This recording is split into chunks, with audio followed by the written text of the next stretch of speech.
ನಮಸ್ಕಾರ ವೀಕ್ಷಕರೇ, ಎಕೋಸ್ಕೋಪ್ಗೆ ಸ್ವಾಗತ. ಈಗ ಇತ್ತೀಚಿನ ದಿನಗಳಲ್ಲಿ ಯಾವುದೇ ಒಂದು ಕಾಯಿಲೆ ಬಂತು, ಏನೇ ಒಂದಾಯ್ತು, ಏನೋ ಕಷ್ಟಗಳು ಸಂಕಷ್ಟಗಳು ಎದುರಾಯ್ತು ಅಂದ ತಕ್ಷಣ ವೆಂಕಟರಮಣ ಅಂತ ಹೇಳಿ ಯಾವುದೋ ನಮ್ಮ ಹೆಚ್ಚಿನ ದೇವಸ್ಥಾನಕ್ಕೆ ಓಡೋಗ್ತೀವಿ. ದೇವಸ್ಥಾನಕ್ಕೆ ಯಾಕೆ ಹೋಗೋದು? ನಮ್ಮ ಕಷ್ಟ ಕಾರ್ಪಣ್ಯಗಳನ್ನ ಹೇಳ್ಕೊಳ್ಳಕ್ಕ, ದೇವರಿಂದ ಸಾಂತ್ವನ ಸಿಗತ್ತಾ ನಮ್ಗೆ? ದೇವಸ್ಥಾನ ಅಂದ್ರೆ ಏನು? ದೇವಸ್ಥಾನದ ಹಿನ್ನೆಲೆ ಏನು? ಇದರ ಮಹತ್ವ ಏನು?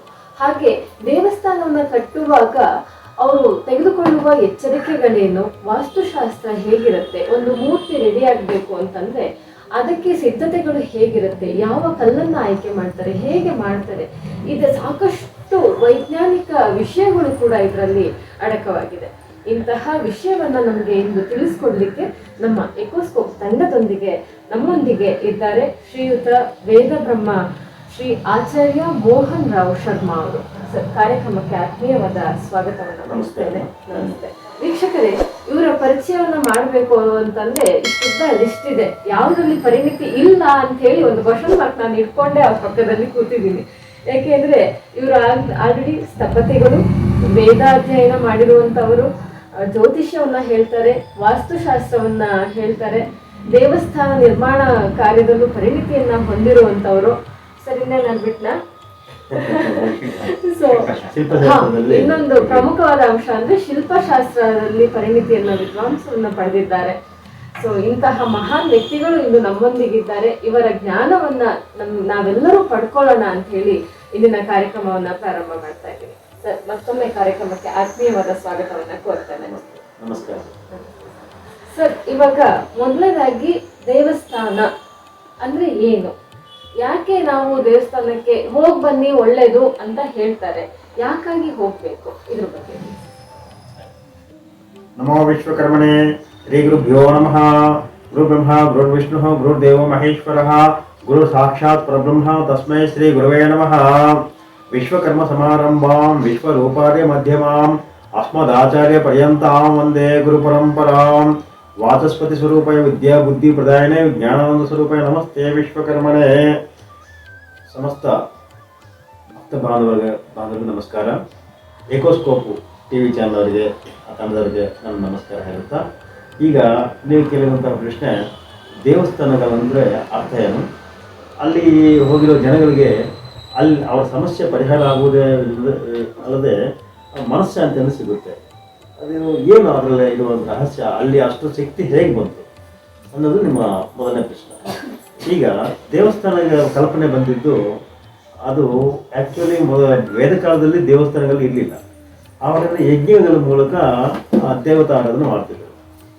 ಮೂರ್ತಿ ಕಲ್ಪನೆ ಬಂದಿದ್ದು ಗೌತಮ ಬುದ್ಧನ ಕಾಲದ ನಂತರ. ಅವ್ರು ಏನು ಮಾಡಿದ್ದಾರೆ ಅಂದರೆ, ಆ್ಯಕ್ಚುಲಿ ಗೌತಮ ಬುದ್ಧ ಮೂರ್ತಿ ಆರಾಧನೆಗೆ ಅವರು ವ್ಯತಿರೇಕ, ಆ್ಯಕ್ಚುಲಿ ಅವರು ಬೇಡ ಅಂತ ಹೇಳಿದ್ರು. ಆದರೆ ಅವರು ಶಿಷ್ಯರು ಏನು ಮಾಡಿದ್ದಾರೆ, ಎಲ್ಲ ಕಡೆ ಬೌದ್ಧ ಸ್ತೂಪಗಳು, ಗೌತಮ ಬುದ್ಧನ ವಿಗ್ರಹಗಳನ್ನು ನಿರ್ಮಾಣ ಮಾಡಿಸಿ ಪ್ರತಿಷ್ಠಾಪನೆ ಮಾಡಿಸಿ ಭಕ್ತಿ ಪ್ರಚಾರಕ್ಕೆ ತಂದರು. ಅನಂತರ ಅವಾಗೇನಾಯ್ತಂದರೆ, ಈ ಬೌದ್ಧ ಧರ್ಮ ಪ್ರಚಾರ ತುಂಬ ಬಹಳವಾಗಿ ಜೋರಾಗಿದ್ದಾಗ ನಮ್ಮ ಸನಾತನ ಧರ್ಮದ ಅಂದರೆ ವೇದ ಮತ್ತು ನಮ್ಮ ಸನಾತನ ಹಿಂದೂ ಸಂಪ್ರದಾಯ ಏನಿದೆಯೋ ಅದು ಕಣ್ಮರೆವಾಗಿರುವಂತಹ ಸಮಸ್ಯೆ ಬಂತು. ಅಂದರೆ ಎಲ್ಲರೂ ಬೌದ್ಧ ಧರ್ಮಕ್ಕೆ ಕನ್ವರ್ಟ್ ಆಗ್ತಿದ್ರು.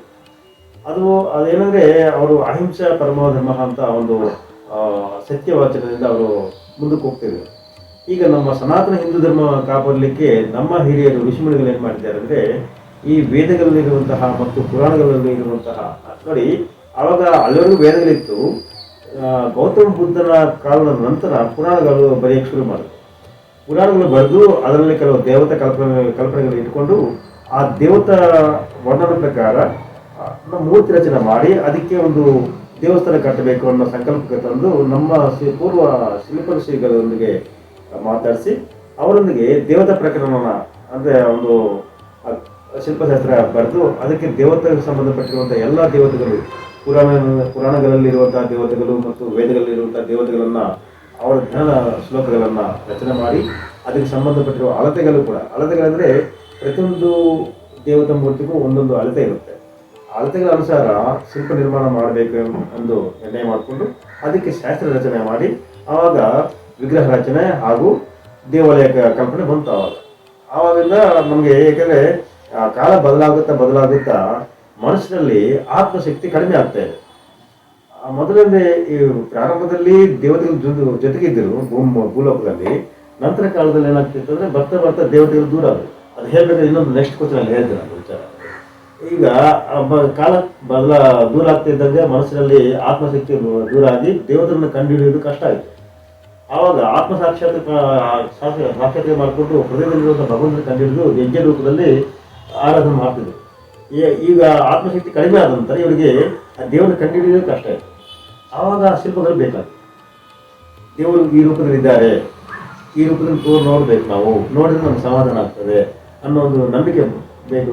ನಂಬಿಕೆಗೋಸ್ಕರ ಶಿಲ್ಪಿಗಳನ್ನು ಆಶ್ರಯಿಸಿ ಶಿಲ್ಪಶಾಸ್ತ್ರಗಳ ಪ್ರಕಾರ ಆ ದೇವತಾ ವಿಗ್ರಹ, ಅದೇ ಪುರಾಣಗಳಲ್ಲಿ ಇರುವಂಥ ದೇವತೆಗಳು, ಆ ಶಿವಪುರಾಣದಲ್ಲಿ ಶಿವವರ್ಗ ಅಂತ ಎಲ್ಲ ಇರುತ್ತೆ. ಶಿವ ಪರಿವಾರ ದೇವತೆಗಳು, ಶಿವ, ಪಾರ್ವತಿ, ಅವರ ಪರಿವಾರ ಅಂದರೆ ಸುಬ್ರಹ್ಮಣ್ಯ, ಗಣಪತಿ, ಮತ್ತು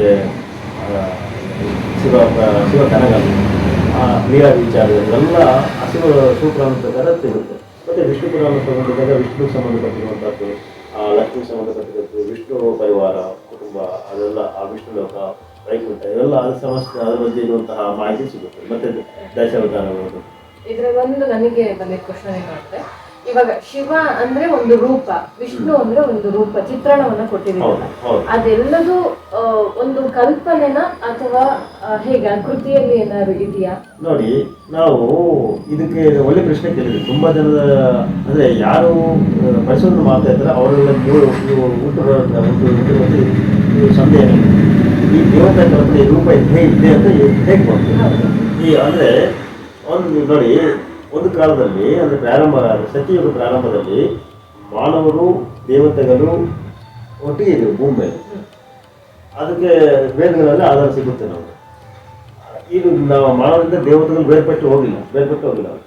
ಒಟ್ಟಿಗೆ ಇದ್ದಾಗ ಇವರಿಗೆ ದೇವತೆಗಳ ಜೊತೆಯಲ್ಲಿದ್ದಾಗ ಇವರಿಗೇನು ಹೊಟ್ಟೆ ಹಸಿವು, ಬಾಯಾರಿಕೆ ಇರಲಿಲ್ಲ ಯಾರಿಗೆ, ಮನುಷ್ಯರಿಗೆ. ಆವಾಗ ಯಾವಾಗಲೂ ಯಜ್ಞ ಯಾಗಗಳು ಮಾಡಿಕೊಂಡು ಅವ್ರು ಸಂತೃಪ್ತ ಮಾಡಿ ಅವ್ರ ಸೇವೆ ಮಾಡುತ್ತಾ ಮನುಷ್ಯರಿದ್ದರು.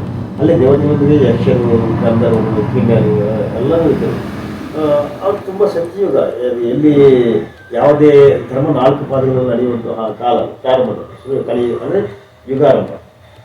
ಆ ಯುಗಾರಂಭದಲ್ಲಿ ಈ ಥರ ಇದ್ದರು. ಆವಾಗ ಎಲ್ಲರೂ ದೇವತೆಗಳನ್ನು ನೋಡಿದ್ದಾರೆ, ಪ್ರತ್ಯಕ್ಷವಾಗಿ ನೋಡಿ ಅವ್ರ ಜೊತೆ ಇದ್ದರು. ಆವಾಗ ಈ ರೀತಿ ದೇವತೆ ವಿಷ್ಣು ಹೀಗಿರ್ತಾನೆ, ಶಿವ ಹೀಗಿರ್ತಾನೆ, ಬ್ರಹ್ಮ ಹೀಗಿರ್ತಾನೆ, ಇಂದ್ರ ಹೀಗಿರ್ತಾನೆ, ಸೂರ್ಯ ಹೀಗಿರ್ತಾನೆ ಅಂತ ಎಲ್ಲರಿಗೂ ಗೊತ್ತಿದೆ. ಒಂದು ಕಲ್ಪನೆ ಇತ್ತು. ಯಾಕಂದರೆ ಅದು ಋಷಿಮುನಿಗೆಲ್ಲ ಆ ಕಲ್ಪನಾ ಪ್ರಕಾರ ನಂತರ ಏನಾಯ್ತು ಅಂದರೆ, ಕೆಲವು ಸತ್ಯಯುಗ ಕೊನೆಗೆ ಏನಾಯಿತು, ಮಾನವರು ಭೂರಸ ಅಂದರೆ ಕಬ್ಬಿನ ರಸವನ್ನು ಕುಡಿತಾರೆ. ಅದು ಕುಡಿದಾಗ ಇವರಲ್ಲಿ ಸ್ವಲ್ಪ ತಾಮಸ ಭಾವ ಉಂಟಾಗಿ ದೇವತೆಗಳನ್ನು ಬೇರೆ ದೃಷ್ಟಿಯಲ್ಲಿ ನೋಡೋದು, ಅವ್ರಿಗೆ ಮಾನ್ಯತೆ ಕೊಡದೆ ಇರೋದು, ಈ ರೀತಿ ಅಂಶಗಳನ್ನ ದೇವತೆಗಳು ಕಂಡುಹಿಡಿತಾರೆ. ಆವಾಗ ಪರಮಾತ್ಮ ಸೃಷ್ಟಿಕರ್ತನನ್ನ ಪ್ರಾರ್ಥನೆ ಮಾಡ್ತಾರೆ. ಪರಮಾತ್ಮ ಅಂದರೆ ಇಲ್ಲಿ ವೇದಗಳ ಪ್ರಕಾರ ವಿಶ್ವಕರ್ಮ ಪರಮಾತ್ಮ. ಆ ವಿಶ್ವಕರ್ಮನ ಪ್ರಾರ್ಥನೆ ಮಾಡಿ ನಮಗೆ ಈ ಮಾನವರ ಜೊತೆ ಇರಕ್ಕೆ ಆಗೋದಿಲ್ಲ, ಈ ಮೇಲೆ ನಮಗೇನೋ ಸ್ವಲ್ಪ ಪರಿಹಾರ ಮಾರ್ಗದ ತೋರಿಸ್ಕೊಡಿ ಅಂದಾಗ ಆವಾಗ ಯಾವ ದೇವತೆಗೆ ಯಾವ ಲೋಕ ಮಾಡಬೇಕು ಆ ಲೋಕ ನಿರ್ಮಾಣ ಮಾಡಿ ಅವ್ರಿಗೆ ಆ ಲೋಕಕ್ಕೆ ಕಳಿಸ್ತಾರೆ. ಈಗ ವಿಷ್ಣು ಲೋಕ, ವೈಕುಂಠ ನಿರ್ಮಾಣ ಮಾಡ್ತಾರೆ, ವಿಷ್ಣು ಪರಿವಾರಕ್ಕೆ ಕಳಿಸ್ತಾರೆ. ವಿಷ್ಣು ಕರೆದಾಗ ಅವ್ರ ಜೊತೆ ಪರಿವಾರ ಎಲ್ಲ ಹೋಗ್ತಾರೆ. ಅದೇ ಬ್ರಹ್ಮಲೋಕ ನಿರ್ಮಾಣ ಮಾಡಿ ಆ ಬ್ರಹ್ಮಲೋಕಕ್ಕೆ ಅವ್ರ ಪರಿವಾರ ಜೊತೆ ಅವ್ರಿಗೆ ಕಳಿಸ್ತಾರೆ. ಆ ಶಿವ ಕೈಲಾಸ, ಈ ರೀತಿ ಒಬ್ಬೊಬ್ಬ ದೇವತೆಗಳಿಗೆ ಒಂದೊಂದು ಲೋಕದಲ್ಲೂ ನಿರ್ಮಾಣ ಮಾಡಿ ಅವ್ರಿಗೆ ಮನುಷ್ಯರಿಂದ ಬೇರ್ಪಟ್ಟು ಬೇರೆ ಲೋಕದಲ್ಲಿ ಆವಾಗ ಸೃಷ್ಟಿ ಆಗ್ತಾರೆ. ಅಂದರೆ ಸತ್ಯಯುಗದ ಕೊನೆಯ ಕಾಲ. ಈ ರೀತಿ ದೇವತಾ ಪರಿಕಲ್ಪನೆ ಮನುಷ್ಯರಲ್ಲಿ ಆವಾಗಿಂದ ಇತ್ತು. ದೇವತೆಗಳಿಗೆ ಹೀಗಿರ್ತಾರೆ. ಅದು ಒಂದು ವೇದಮಂತ್ರ ಅನುಸಾರ ಪರಮಾತ್ಮ ಸೃಷ್ಟಿ ಹೇಗೆ ಮಾಡಿದ್ದಾರೆ ಅಂದರೆ, ಈ ತನ್ನಂತೆ ಇರುವಂತಹ ರೂಪವನ್ನೇ ಮನುಷ್ಯರಿಗೆ ಕೊಟ್ಟಿದ್ದಾರಂತೆ. ಅಂದರೆ ಭಗವಾನ್ ಪರಮಾತ್ಮ ಹೇಗಿರ್ತಾನೋ ತನ್ನ ರೂಪವನ್ನು ಹೋಲಿರುವಂತಹ ಮನುಷ್ಯರನ್ನು ಸೃಷ್ಟಿ ಮಾಡಿದ್ದಾರೆ. ಅಂದರೆ ಮನುಷ್ಯರ ರೂಪ ಹೇಗಿರುತ್ತೆ, ನಾವು ಹೇಗಿದ್ದೀವೋ ದೇವತೆಗಳು ಹಾಗೆ ಇರ್ತಾರೆ ಅನ್ನೋದು ಕಲ್ಪನೆ. ಶಿಲ್ಪಶಾಸ್ತ್ರದಲ್ಲಿ ಹಾಗಿರುತ್ತೆ. ಆದರೆ ಲೆಕ್ಕಾಚಾರ ಅಂದರೆ ತಾಳಮಾನದ ಅಳತೆಗಳ ಪ್ರಮಾಣ ಬೇರೆ ಇರ್ತದೆ. ದೇವತೆಗಳು ಅಂದರೆ ಉತ್ತಮ ದಶತಾಳ ಅಂತ ಇರುತ್ತೆ ಶಿಲ್ಪಶಾಸ್ತ್ರದಲ್ಲಿ. ಅದು ಆ ಅಳತೆ ಪ್ರಮಾಣ ಇಟ್ಕೊಂಡು ದೇವತೆಗಳು ಮಾಡ್ತಾರೆ. ಮತ್ತೆ ಕೆಲವರು ಮಧ್ಯಮ ದಶತಾಳ, ಅಧಮ ದಶತಾಳ, ನವತಾಳ, ಸಾರ್ಧ ನವತಾಳ, ಮಧ್ಯಮ ನವತಾಳ, ಈ ರೀತಿ ಎಲ್ಲ ಏಕತಾಳದಿಂದ ಉತ್ತಮ ದಶತಾಳದವರೆಗೂ ದೇವತಾ ಅಳತೆ ಪ್ರಮಾಣದಲ್ಲಿ ಇರ್ತಾರೆ. ಯಾವ ದೇವತೆಗಳು ಯಾವ ಹಂತದಲ್ಲಿ ಮಾಡಬೇಕಂತ ಶಿಲ್ಪಶಾಸ್ತ್ರ ಹೇಳ್ಕೊಡುತ್ತೆ. ಅದೇ ಮನುಷ್ಯನ ತಾಳಮಾನ ಬಂದಾಗ ಸಪ್ತ ತಾಳಕ್ಕೆ ಬರ್ತಾರೆ. ಅಂದರೆ ದಶತಾಳದಲ್ಲಿ ದೇವತರಿದ್ದಾಗ ಮನುಷ್ಯರ ಎತ್ತರ ಎಷ್ಟು ಸಪ್ತತಾಳ. ಈ ರೀತಿ ಈ ಎತ್ತರ ಪರಿಮಾಣ ವ್ಯತ್ಯಾಸ ಇರ್ತವೆ. ಮತ್ತೆ ಮನುಷ್ಯರ ಅನಾಟಮಿ ಅಂದರೆ ಹ್ಯೂಮನ್ ಬಾಡಿ ಹೇಗೆ ಮಾಡಬೇಕು, ದೇವತೆಗಳ ಅನಾಟಮಿ ಅಂದರೆ ಬಾಡಿ ರಚನೆ, ಶರೀರ ರಚನೆ ಹೇಗಿರಬೇಕು, ಇವೆಲ್ಲ ವ್ಯತ್ಯಾಸಗಳು ಶಿಲ್ಪಶಾಸ್ತ್ರದಲ್ಲಿ ಹೇಳ್ತಾರೆ. ಈ ರೀತಿಗಳು ಇರುವಂಥ ಇನ್ನೊಂದೇನೆಂದರೆ ದೇವತಾ ಪ್ರತಿಷ್ಠಾಪನಾ ವಿಚಾರದಲ್ಲಿ ಒಂದು ಮಂತ್ರ ಇರುತ್ತೆ. ಮಾ ಕಾಶಿ ಪ್ರತಿಮಾ ಅಂತ ಒಂದು ಮಂತ್ರ ಇರುತ್ತೆ. ಅದು ಸ್ವಲ್ಪ ಉದ್ದಕ್ಕಿದೆ. ಆ ಮಂತ್ರದ ಪ್ರಕಾರ ಅರ್ಥ ಹೇಳ್ಬಿಡ್ತೀನಿ ನಾನು. ಆ ಮಂತ್ರದ ಅರ್ಥ ಏನಂದ್ರೆ, ಈ ಶಿಲ್ಪಿಯಾದ ಸ್ಥಪತಿಯಾದ ನಾನು ಸ್ವರ್ಗಲೋಕಕ್ಕೆ ಹೋಗಿ ಆ ದೇವರನ್ನು ಕಂಡು ಆ ದೇವರದ ಲಕ್ಷಣಗಳೊಂದಿಗೆ ಅವರ ಅಳತೆಗಳೊಂದಿಗೆ ನಿಮಗೆ ಬಿಂಬ ಮಾಡಿಕೊಡ್ತಾ ಇದ್ದೀನಿ, ವಿಗ್ರಹ ಮಾಡಿಕೊಡ್ತಾ ಇದ್ದೀನಿ. ಈ ವಿಗ್ರಹ ನಿಮ್ಗೆ ದಾನ ಮಾಡ್ತಿದ್ದೀನಿ. ಈ ದಾನ ಮಾಡಿದ ವಿಗ್ರಹವನ್ನು ನೀವು ಪೂಜೆ ಮಾಡಿಕೊಂಡಾಗ ನಿಮ್ಮ ವಂಶ ವೃದ್ಧಿ ಆಗುತ್ತೆ ಮತ್ತು ನೀವೆಲ್ಲ ಮೋಕ್ಷವನ್ನು ಪಡೀತಾರೆ ಅಂತ ನಾನು ಪ್ರಮಾಣ ಮಾಡ್ತಿದ್ದೇನೆ ಅಂದ್ಬಿಟ್ಟು ಅವ್ರಿಗೆ ಆಶೀರ್ವಾದ ಮಾಡ್ತಾರೆ. ಯಾರಿಗೆ ಈ ಯಾರು ದೇವಸ್ಥಾನ ಅಥವಾ ವಿಗ್ರಹ ಮಾಡಿಸಿರ್ತಾರೋ ಯಜಮಾನಿಗೆ ಈ ರೀತಿ ಪ್ರಮಾಣ ಮಾಡಿ ಆಶೀರ್ವಾದ ಮಾಡ್ತಾರೆ. ಮತ್ತೆ ಈ ಪ್ರಮಾಣದಲ್ಲಿ ಅವರು ವಂಶ ಗೋತ್ರ ಹೇಳ್ಕೋಬೇಕು. ಅವ್ರು ಕಡ್ಡಾಯವಾಗಿ ಏನಂದ್ರೆ ವಿಶ್ವಕರ್ಮ ವಂಶಿಕರು ಆಗಿರ್ಬೇಕು. ಇದೇ ಸೃಷ್ಟಿಕರ್ತ ಪರಂಪರೆಯಿಂದ ಬಂದಿರೋರು ಅವರೇ ವಿಗ್ರಹಗಳು ಮಾಡಬೇಕು, ದೇವಸ್ಥಾನ ಮಾಡಬೇಕು, ಪ್ರತಿಷ್ಠಾಪನೆ ಅವ್ರ ಕೈಯಿಂದ ಆಗ್ಬೇಕಂತ ಶಾಸ್ತ್ರ ಹೇಳುತ್ತೆ. ಅನ್ಯಥಾ ವಿನಾಶಾಸ್ತ್ರಂಚ ಶಿಲ್ಪಂ ವಿನಾಶಾಸ್ತ್ರ ಶಿಲ್ಪಂಚ ಪ್ರತಿಷ್ಠಾಪಂಚ ಕರ್ತ ಭರ್ತ ವಿನಾಶ ಅಂತ ಶಿಲ್ಪಶಾಸ್ತ್ರಗಳೇ ಹೇಳ್ತಾ ಇದ್ದಾರೆ. ಅದರಿಂದ ಮೂರ್ತಿ ಕಲ್ಪನೆ ಹೇಗಿದೆ ಅಂದ್ರೆ ಹಿಂದೆ ನಮ್ಮ ಮಾನವರು ದೇವತೆಗಳನ್ನ ಡೈರೆಕ್ಟ್ ಆಗಿ ನೋಡಿದ್ದಾರೆ. ನೋಡಿ ಒಂದು ಈ ರೀತಿ ದೇವತೆಗಳ ಒಂದು ಕಲ್ಪನೆ ಅವ್ರಿಗೆ ಹೀಗಿರ್ತಾರೆ, ಅವ್ರ ರೂಪಕಲ್ಪನೆ ಇದೆ. ಆ ಕಲ್ಪನೆಗಳ ಪ್ರಕಾರ ಆ ಧ್ಯಾನ ಶ್ಲೋಕಗಳು ಅವ್ರು ಹೇಗಿರ್ತಾರೆ, ಎಷ್ಟು ಕೈ ಇರುತ್ತೆ, ಎಷ್ಟು ಮುಖ ಇರುತ್ತೆ, ಆಯುಧಗಳು ಏನೇನು ಧರಿಸಿರ್ತಾರೆ, ಅವೆಲ್ಲ ಆ ಶಿಲ್ಪಶಾಸ್ತ್ರ ಇರುವಂತಹ ಧ್ಯಾನ ಶ್ಲೋಕದ ಅನುಸಾರ ನಾವು ಮೂರ್ತಿ ಶಿಲ್ಪ ಮಾಡ್ತೀವಿ. ಅದಕ್ಕೆ ಅನುಕೂಲ ಯಾವ ಮೂರ್ತಿಗೆ ಯಾವ ರೀತಿ ದೇವಸ್ಥಾನ ಕಟ್ಟಬೇಕಂತ ಶಿಲ್ಪಶಾಸ್ತ್ರಗಳಿದೆ.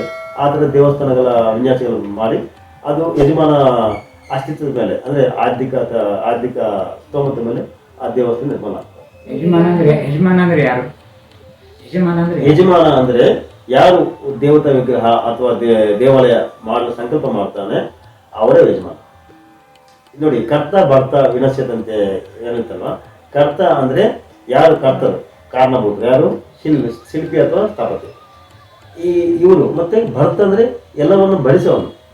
ಶಿಲ್ಪಿಗೆ ಅವ್ರಿಗೆ ಶಿಲ್ಪ ಕೆತ್ತನೆಗೆ ಮಾಡುವಂತಹ ಎಲ್ಲ ಸೌಲಭ್ಯಗಳು ಕೊಟ್ಟು ಅವ್ರಿಗೆ ಭರಿಸಬೇಕು. ಮತ್ತೆ ದೇವಸ್ಥಾನವನ್ನು ಕಟ್ಟಲಿಕ್ಕೆ ಏನೇನು ಸೌಲಭ್ಯಗಳು ಬೇಕೋ ಅಷ್ಟೆಲ್ಲ ಅವನು ಭರಿಸಬೇಕಾಗುತ್ತೆ. ಮತ್ತೆ ದೇವಸ್ಥಾನ ಕಟ್ಟಿದ ನಂತರ ಕೂಡ ಅದನ್ನ ಧರ್ಮಾಧಿಕಾರಿಯಾಗಿ ಮುಂದಿನ ಕರ್ತವ್ಯಗಳನ್ನ ನಿರ್ವಹಿಸಲಿಕ್ಕೆ ಅದನ್ನು ಭರಿಸಬೇಕು. ಅದಕ್ಕೆ ಭರಿಸೋನು ಬರ್ತಾ ಇರ್ತಾರೆ, ಯಜಮಾನ ಬರ್ತಾ.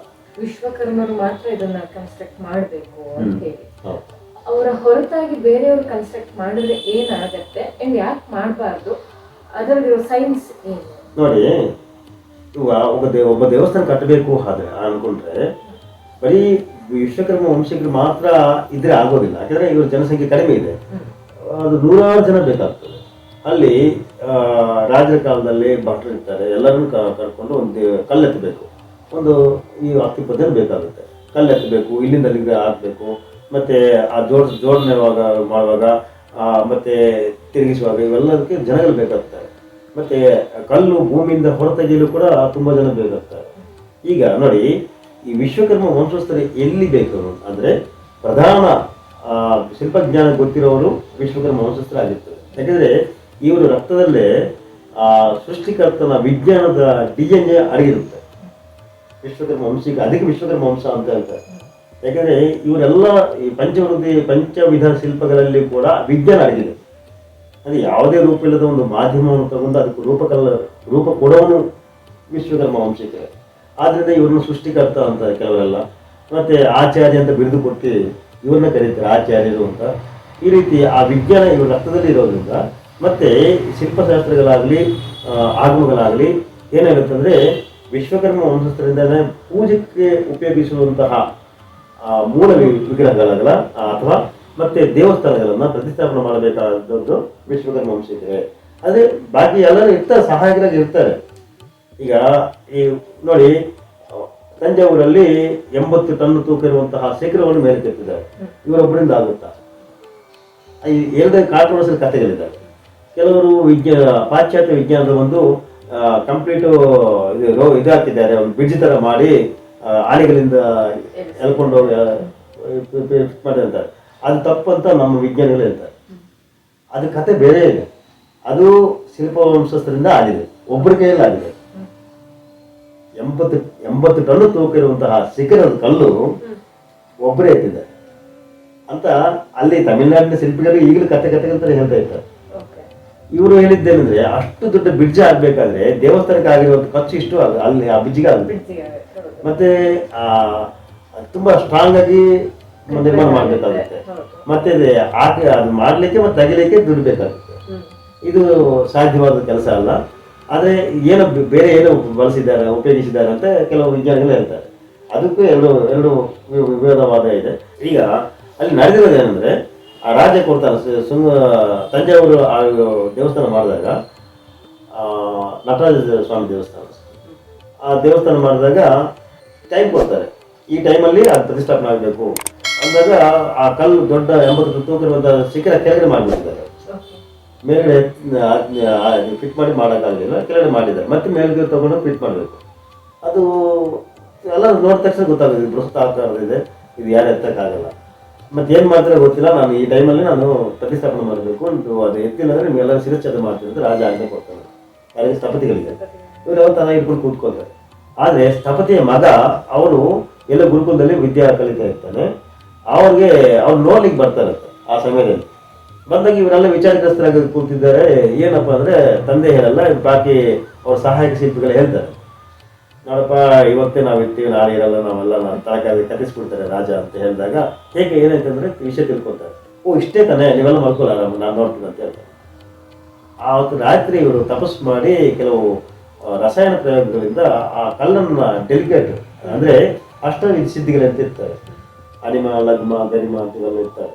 ಒಂದು ವಸ್ತುವನ್ನು ಒಂದು ಮಂತ್ರಗಳ ಅಗ್ಮಂತ್ರಿಸಿ ಕೆಲವು ರಸಾಯನಗಳ ಲೇಪನ ಮಾಡಿದಾಗ ಅದು ಎಷ್ಟು ಟನ್ ತೂಕ ಇರಲಿ, ಒಂದು ಹುಲ್ಲು ಕಡ್ಡಿ ಅಂತ ಅಷ್ಟು ಹೂ ಅಂತ ತೂಕ ಆಗುತ್ತೆ. ಅದು ದಶವಿದ್ಯೆಗಳಲ್ಲಿ ಒಂದು ರಹಸ್ಯ. ಆ ವಿದ್ಯೆಯನ್ನು ಈ ತಂದೆಗೆ ಗೊತ್ತಿರಲಿಲ್ಲೇನೋ ಆ ಮಗ ಬಂದು ಅದು ಪ್ರಯೋಗ ಮಾಡಿ ಅವರೊಬ್ಬರೇ ಎತ್ತಿ ಮೇಲೆ ಪ್ರತಿಷ್ಠಾಪನೆ ಮಾಡ್ಬಿಡ್ತಾರೆ. ಬೆಳಗಷ್ಟು ನೋಡಿದ್ರೆ ಎಲ್ಲ ಸುಸ್ತಾಗುತ್ತೆ. ಇದು ನಡೆದಿದೆ ಅಂತ. ಯಾಕಂದ್ರೆ ನಮ್ಮ ಭಾರತ ದೇಶ ವಿಜ್ಞಾನ ಆ ಥರದ್ದು. ಹೌದು, ಯಾಕೆಂದ್ರೆ ಆಗೆಲ್ಲ ಹೇಳ್ತಿದ್ರು ಮಂತ್ರ ಹೇಳಿ ಮಳೆ ಬರ್ಸ್ತಾರೆ ಅಂತ. ಹೌದು, ಈಗಲೂ ವರ್ಣಯಾಗ ಅಂತಿದೆ, ವರ್ಣಯಾಗ ಅಂತ ಮಾಡ್ತಾರೆ ಈಗಲೂ ಕೂಡ. ಅದು ವರ್ಣಯಾಗ ಮಾಡೋದ್ರಿಂದ ಮಳೆ ಬರುತ್ತೆ. ಇದೆಲ್ಲ ಮಂತ್ರಗಳಿಂದ ನೋಡಿ. ಮನುಷ್ಯನಾಂ ಗ್ರಹಾಧೀನಂ, ಗ್ರಹಾಣಂ ದೈವಾಧೀನಂ, ದೇವತಾನಂ ಮಂತ್ರಾಧೀನಂ. ಮಂತ್ರಗಳು ನಾವು ಹೇಳಿ ಆಹ್ವಾನ ಮಾಡಿದ್ರೆ ದೇವತೆಗಳು ಬರ್ತಾರೆ. ಅದು ಯಾವುದೇ ಪೂಜೆಗೂ ಮುನ್ನ ನಾವು ಆಹ್ವಾನ ಮಾಡಿ ಪೂಜೆನ ಸ್ಟಾರ್ಟ್ ಮಾಡ್ತೀವಿ. ಆಹ್ವಾನ ಮಾಡ್ತೀವಿ, ಮತ್ತೆ ನಮ್ಮ ಪೂಜೆ ನಂತರ ಉದ್ಘಾಟನೆ ಮಾಡ್ತೀವಿ. ಹೌದು ಹೌದು ಸರ್. ಇವಾಗ ನೀವು ವಾಸ್ತುಶಿಲ್ಪಿ ಹಾಗೂ ದೇವಸ್ಥಾನಾಚಾರ್ಯರಾಗಿರೋದ್ರಿಂದ ಕೇಳ್ತಾ ಇದ್ದೀನಿ, ದೇವಸ್ಥಾನ ಅಂತ ನಾವು ತಗೊಂಡಾಗ ಸ್ಥಳ ಪರೀಕ್ಷೆ ಹೇಗೆ ಮಾಡ್ತೀರಾ? ಸ್ಥಳ ಆಯ್ಕೆ ಇವಾಗ ಯಾವ್ದಾವ್ದೋ ಸ್ಥಳಗಳಲ್ಲಿ ಹೋಗಿ ನಾವು ದೇವಸ್ಥಾನ ಕಟ್ಲಿಕ್ಕೆ ಆಗಲ್ಲ. ಇತ್ತೀಚಿನ ದಿನಗಳಲ್ಲಿ ಹೇಗಾಗ್ತಾ ಇದೆ ಅಂದ್ರೆ ಇವಾಗ ಏನು ಎಲ್ಲ ಡಂಪಿಂಗ್ ಯಾರ್ಡ್ ತರ ಆಗ್ತಾ ಇದೆ. ಸಾಕಷ್ಟು ಖಾಲಿ ಜಾಗಗಳೆಲ್ಲ ಕಸ ತುಂಬಿ ಮಾಡ್ತಾರೆ. ಇನ್ನೊಂದು 1000 ವರ್ಷನೋ 500 ವರ್ಷನೋ ಆದ್ಮೇಲೆ ಅಲ್ಲಿ ಹಂಗಿತ್ತು ಅನ್ನೋದು ನಮಗೆ ಗೊತ್ತಿರಲ್ಲ. ಆ ಸ್ಥಳಗಳಲ್ಲಿ ದೇವಸ್ಥಾನ ಕಟ್ಟುವ ಸಾಧ್ಯತೆಗಳು ಇರುತ್ತೆ. ಅದನ್ನ ಹೇಗೆ ಪರಿಶೀಲನೆ ಮಾಡ್ತೀರಿ? ಆ ಸ್ಥಳಕ್ಕೆ ಪಾಸಿಟಿವ್ ಎನರ್ಜಿಯನ್ನ ಹೇಗೆ ತುಂಬ್ತೀರಾ? ನೋಡಿ, ಈ ನೀವು ಕೇಳಿದ್ದು ಅತಿ ಪ್ರಧಾನವಾದ ಪ್ರಶ್ನೆ. ಯಾಕೆಂದ್ರೆ ದೇವಸ್ಥಾನ ಕಟ್ಟಬೇಕು ಅಂತ ಸಂಕಲ್ಪ ಮಾಡಿಕೊಂಡಿದ್ದಾಗ ಯಜಮಾನಿ ಅವರು ಶಿಲ್ಪಿ ಹತ್ರ ಬರ್ತಾರೆ. ದಂಪತಿ ಸಮೇತ ಶಿಲ್ಪಿ ದಂಪತಿಗಳಿಗೆ ಪಾದ ಪೂಜೆ ಮಾಡಿ ಅವರು ಪರಿವಾರದಿಂದ ಬಂದು ನಮ್ಮ ದೇವಸ್ಥಾನ ಮಾಡಬೇಕಂತ ಸಂಕಲ್ಪ ಮಾಡಿಕೊಂಡು ದಯವಿಟ್ಟು ನೀವು ನಮಗೆ ನಿರ್ಮಾಣ ಮಾಡಿಕೊಡ್ಬೇಕು ಅಂತ ದಕ್ಷಿಣ ತಾಂಬೂಲಗಳು ಕೊಟ್ಟು ಅವ್ರಿಗೆ ಒಪ್ಪಿಸ್ತಾರೆ. ಆವಾಗ ಅವ್ರು ತದಾಸ್ತು ಅಂತ ಆಯಿತು ಮಾಡ್ತೀವಿ ಅಂತ ಬರ್ತಾರೆ. ಬಂದಾಗ ಅವರು ಫಸ್ಟ್ ಸ್ಥಳ ನಿರ್ಣಯ ಮಾಡಬೇಕು. ಸ್ಥಳ ನಿರ್ಣಯ ಮಾಡಬೇಕಾದ್ರೆ ಇವಕ್ಕೂ ಕೆಲವು ಪದ್ಧತಿ ಇದೆ ಶಿಲ್ಪಶಾಸ್ತ್ರದಲ್ಲಿ. ಸುಮಂಗಲಿಯರು ಮತ್ತು ಎಲ್ಲ ಮೇಳತಾಳಗಳೊಂದಿಗೆ ವೇದಘೋಷದೊಂದಿಗೆ ಎಲ್ಲ ಎಲ್ಲಿ ಸಂಕಲ್ಪ ಮಾಡ್ಬೇಕಂತಬಿಟ್ಟು ಅನ್ಕೊಂಡಿದ್ದಾರೋ ಆ ಸ್ಥಳವನ್ನೆಲ್ಲ ತಿರುಗ್ತಾರೆ. ಸ್ಥಾಪತಿ ತಿರುಗು ಕೆಲವು ಪರೀಕ್ಷೆಗಳು ಇರ್ತಾರೆ. ಇದು ಎತ್ತರವಾಗಿರಬೇಕು, ಮತ್ತೆ ಒಳ್ಳೆ ಲಕ್ಷಣಗಳಿರಬೇಕು. ಭೂಮಿ ಲಕ್ಷಣ ಅಂದರೆ ವಾಸನೆ ನೋಡ್ತಾರೆ.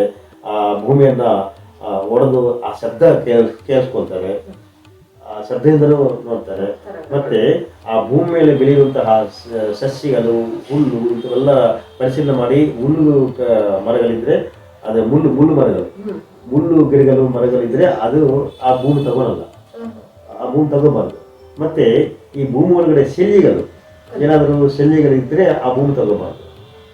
ಒಂದು ವೇಳೆ ಇಲ್ಲ ನಮಗೆ ದೇವಿ ಭೂಮಿ ಇದೆ ಅದರಲ್ಲಿ ಮಾಡಬೇಕಾದ್ರೆ ಶಲ್ಯ ನಿರ್ಮಾಣ ಮಾಡಬೇಕಾಗುತ್ತೆ. ಏನದು? ಎಷ್ಟು ಶಲ್ಯ ಅಂದ್ರೆ ನೋಡಿ, ಜಂತುಗಳು ಅಥವಾ ಮನುಷ್ಯರನ್ನ ಸತ್ಯ ಹೋದ್ಮೇಲೆ ಅದರಲ್ಲಿ ಊತಾಗ್ತಾರಲ್ವ, ಆದ್ರೆ ಮೂಳೆಗಳು ಮತ್ತೆ ಮಡಕೆಯ ಚಿಪ್ಪೆಗಳು, ಪೀಸ್ಗಳು ಮತ್ತೆ ಇಜ್ಜಿಲು ಇಂಥವೆಲ್ಲ ಇರ್ಬೋದು ಭೂಮಿ ಒಳಗೆ. ಅದನ್ನು ನೋಡ್ಬೇಕು, ಅದಕ್ಕೆ ಪರೀಕ್ಷೆ ಇದೆ. ಕೆಲವು ಮಂತ್ರಗಳ ಪರೀಕ್ಷೆ ಪಠಣ ಮಾಡಿ ಅವರು ದಿವ್ಯ ದೃಷ್ಟಿಯನ್ನು ನೋಡಿದಾಗ ಇಂಥ ಜಾಗದಲ್ಲಿ ಇದೆ ಅಂತ ಹೇಳ್ಬೋದು. ಆ ಕಾಲದ ಸ್ಥಪತಿಗಳಿಗೆ ಅಷ್ಟು ಪರಿಜ್ಞಾನ ಇತ್ತು. ಇಷ್ಟೇ ಅಲ್ಲ, ಈಗ ಲೋಹಗಳು ತೆಗಿತಾ ಇದ್ದಾಗ ಈಗ ನಮ್ಗೆ ಸೈನ್ಸ್ ಇದೆ, ಕಂಪ್ಯೂಟರ್ ಇಟ್ಕೊಂಡು ಭೂಗರ್ಭದಲ್ಲಿ ಯಾವ ಲೋಹ ಇದೆ, ಏನು ಪದಾರ್ಥ ಸಿಗುತ್ತೆ ಅಂತ ನಾವು ನೋಡ್ತಾ ಇದ್ದೀವಿ. ಆದ್ರೆ ಆ ಕಾಲದಲ್ಲಿ ಏನಿದೆ ಎಲ್ಲ ಇವ್ರ ತಪಸ್ಸು ಶಕ್ತಿ, ಯೋಗ ಶಕ್ತಿಯಿಂದ ನೋಡ್ಬೇಕು. ಸ್ಕ್ಯಾನಿಂಗ್ ಮಾಡ್ಬೇಕಾದ್ರೆ ಇವ್ರು ಬೇನಿದ್ರೆ ಸ್ಕ್ಯಾನಿಂಗ್ ಮಾಡ್ತಾರೆ. ಸ್ಕ್ಯಾನಿಂಗ್ ಮಾಡಿ ಇವ್ರೇನ್ ಮಾಡ್ತಾರೆ, ಯೋಗ ಸಿದ್ಧಿಯಿಂದ ತಪಸ್ಸು ಮಾಡಿ ಕೂತ್ಕೊಂಡು ಧ್ಯಾನ ಮಾಡ್ತಾರೆ. ಧ್ಯಾನ ಮಾಡಿ ಆ ಸೂಕ್ಷ್ಮ ಶರೀರವನ್ನು ಹೊರತೆಗೆದು ಆ ಸೂಕ್ಷ್ಮ ಶರೀರಕ್ಕೆ ಯಾವುದು ಅಡ್ಡಿ ಆತಂಕ ಇರಲ್ಲ. ಭೂಮಿ ಒಳಕ್ಕೆ ಹೋಗುತ್ತೆ, ನೀರು ಒಳಕ್ಕೆ ಹೋಗುತ್ತೆ, ಬೆಂಕಿ ಒಳಕ್ಕೆ ಹೋಗುತ್ತೆ, ಆತರಿಸಿ ಹೋಗುತ್ತೆ, ಎಲ್ಲಿಗಾದ್ರೂ ಹೋಗ್ಬೋದು. ಅಷ್ಟು ಸಿದ್ಧರಾಗಿದೆ ಸ್ಥಪತಿಗಳು. ಅವರು ಆ ಸೂಕ್ಷ್ಮ ಶರೀರವನ್ನು ಹೊರತರಿಸಿ ಅದು ಭೂಮಿ ಒಳಗಡೆ ಇರುವಂತಹ ಏನಿದೆಯೋ ಆ ನಿಧಿ ನಿಕ್ಷೇಪ ಅಲ್ಲ ಆ್ಯಕ್ಚುಲಿ ಅದೇ ಲೋಹಗಳು, ವನರುಗಳಂತ ಅವೆಲ್ಲ ಏನಿದೆ ಕಂಡಿಡಿದು ಅವಾಗ ತೆಗಿತಾರೆ. ಅದೇ ರೀತಿ ಈ ಭೂಮಿ ಒಳಗಡೆ ಶಲ್ಯಗಳಿದ್ದಾವ ಮತ್ತೆ ಏನಾದರೂ ಅಸ್ನಿಗ್ಧ ಪದಾರ್ಥಗಳಿದ್ದಾವ ಅಂತ ಕಂಡುಹಿಡಿದು ಅಲ್ಲೂ ಅಗಿಸಿ ಅದು ನಿರ್ಮೂಲ ಅದೇ ಶುದ್ಧಿ ಮಾಡಿ ಆಮೇಲೆ ಆ ಭೂಮಿಯನ್ನು ತಗೊಳ್ತಾರೆ. ತಗೊಳಕ್ ಮುಂಚೆ ಆ ಭೂ ಪರೀಕ್ಷೆ ಇನ್ನೊಂದು ಮೂರು ಪ್ರಕಾರ ಮಾಡ್ತಾರೆ. ಒಂದು 1 feet 1 feet ಅಂದ್ರೆ 12 ಅಂಗುಲ ಮತ್ತೆ ಡೆಪ್ತ್ 12 ಅಂಗುಲ.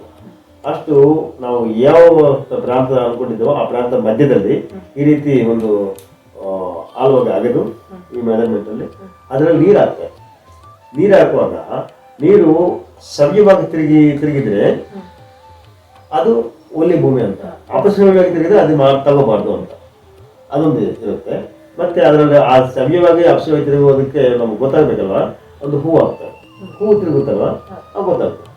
ಮತ್ತೆ ಆ ನೀರು ಇವತ್ತು ನೀರು ಹಾಕ್ತಾರೆ, ಸಂಜೆ ಹಾಕ್ತಾರೆ ಅಂತ, ಮತ್ತೆ ಬೆಳಗ್ಗೆ ಬಂದು ನೋಡಿದಾಗ ನೀರು ಹಾಗೆ ಇದ್ರೆ ಉತ್ತಮವಾದ ಭೂಮಿ, ಹಾಗೆ ಇರಲ್ಲ, ಸ್ವಲ್ಪ ಕಡಿಮೆ ಇರುತ್ತೆ, ಉತ್ತಮವಾದ ಭೂಮಿ ಅಂತ.